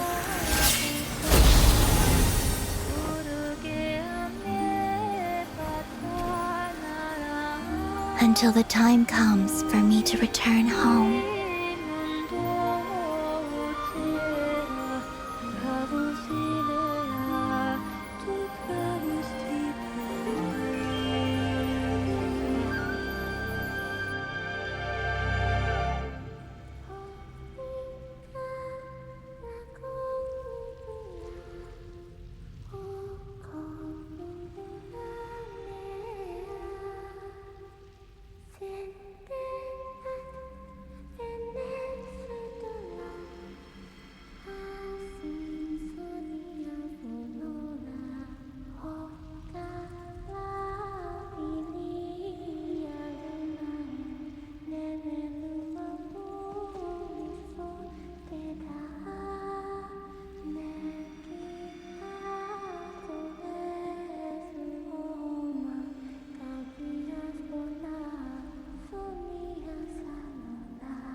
Boss! That was crazy! Were we even allowed to see that? Is anyone? Oh, can you still see? How many fingers am I holding up? I see 2 fingers, and a look of sheer terror on your face. Truly astounding, Miss Nefer. Your eyes have glimpsed the very ends of the world, and yet they remain as sharp as ever. Or is the credit for this miracle due to Miss Lauma? It seems that even time itself is no match for your medical skills. Surely you jest, Mr. Flint. I suspect we have Columbina to thank. She must have realized the immense toll that the ritual would take and purposely set aside some of her power in the past to protect Nefer's eyes when this moment arrived. There is always a great price to pay for witnessing the truth, but it seems that this time, Columbina has shouldered that burden on our behalf. She chose the perfect method of getting a message to us. Though her eyes were always shut, she was clearly so perceptive. She knows us well. She knew exactly how we would think and what we would try. Despite being separated by time and space, we're seeing the same possibilities and seizing the same opportunities. We still don't even know if she's okay right now. But as long as there's a chance we can do something, we'll fight to make it happen. We'll get you back somehow, Columbina.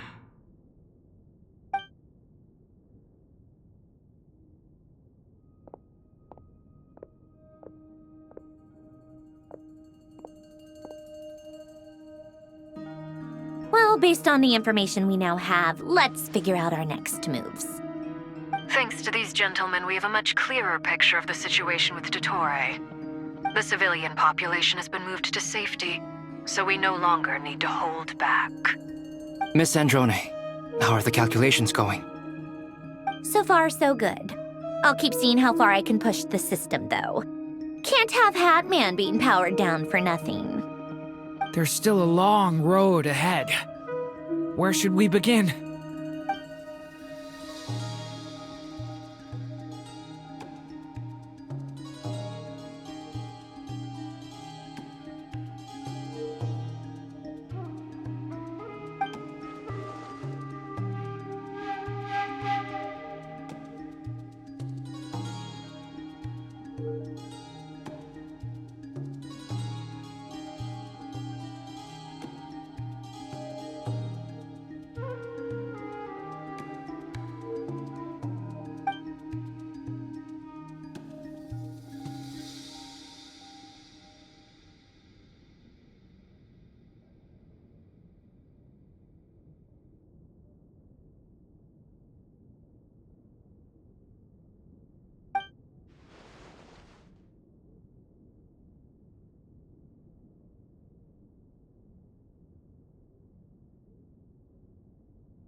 Our plan is clear. Time is short, so let's get moving. There's just never enough time, is there? Time is the bane of my existence. Ugh. Anyway, I'm gonna get back to work.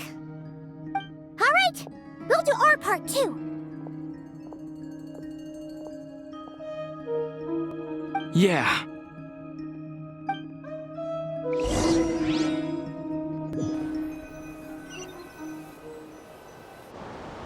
Albedo's theory says that elemental energy can dilute the light realm's power. But I'm no expert in building elemental defenses. Sounds like something out of the advanced elemental theory section of the library. Whew.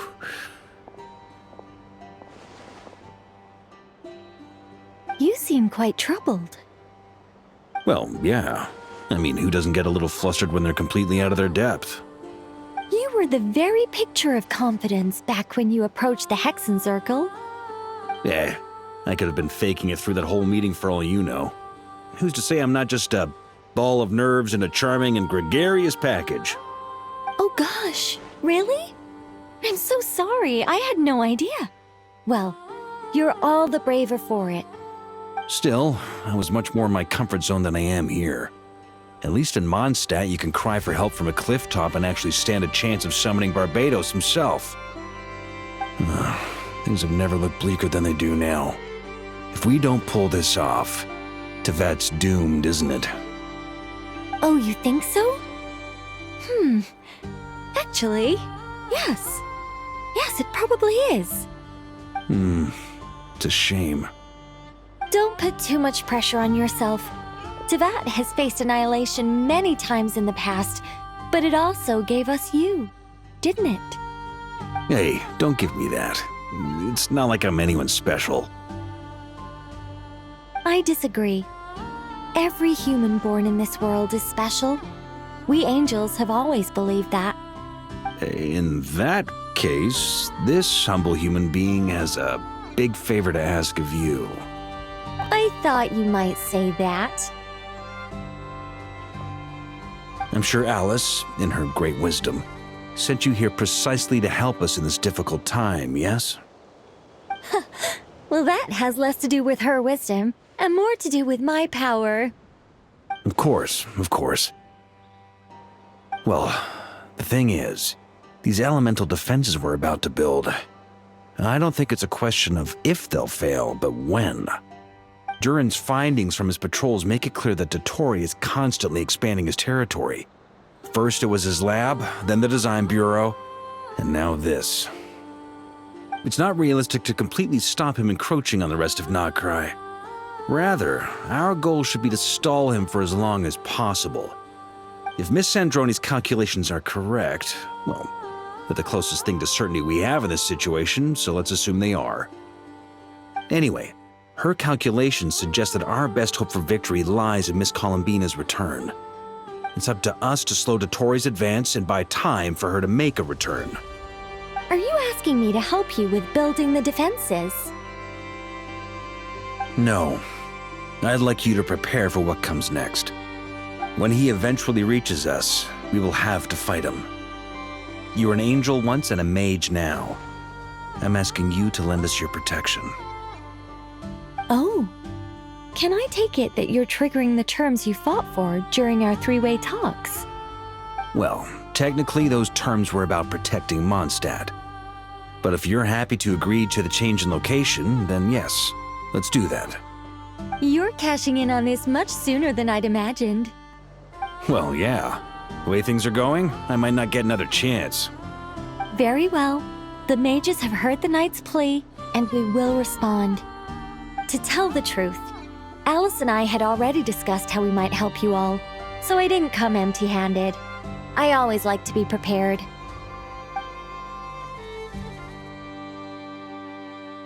This is... wow. Yeah. This is great. Seriously, thank you. It's been many long years since I had a chance to dazzle humanity with a little divine intervention. To humbly serve as a reliable and responsible guide. Anyway, Knight of Boreas, please accept this gift in recognition of your great virtue. Go now. May the angel's blessing deliver you safely to your destination.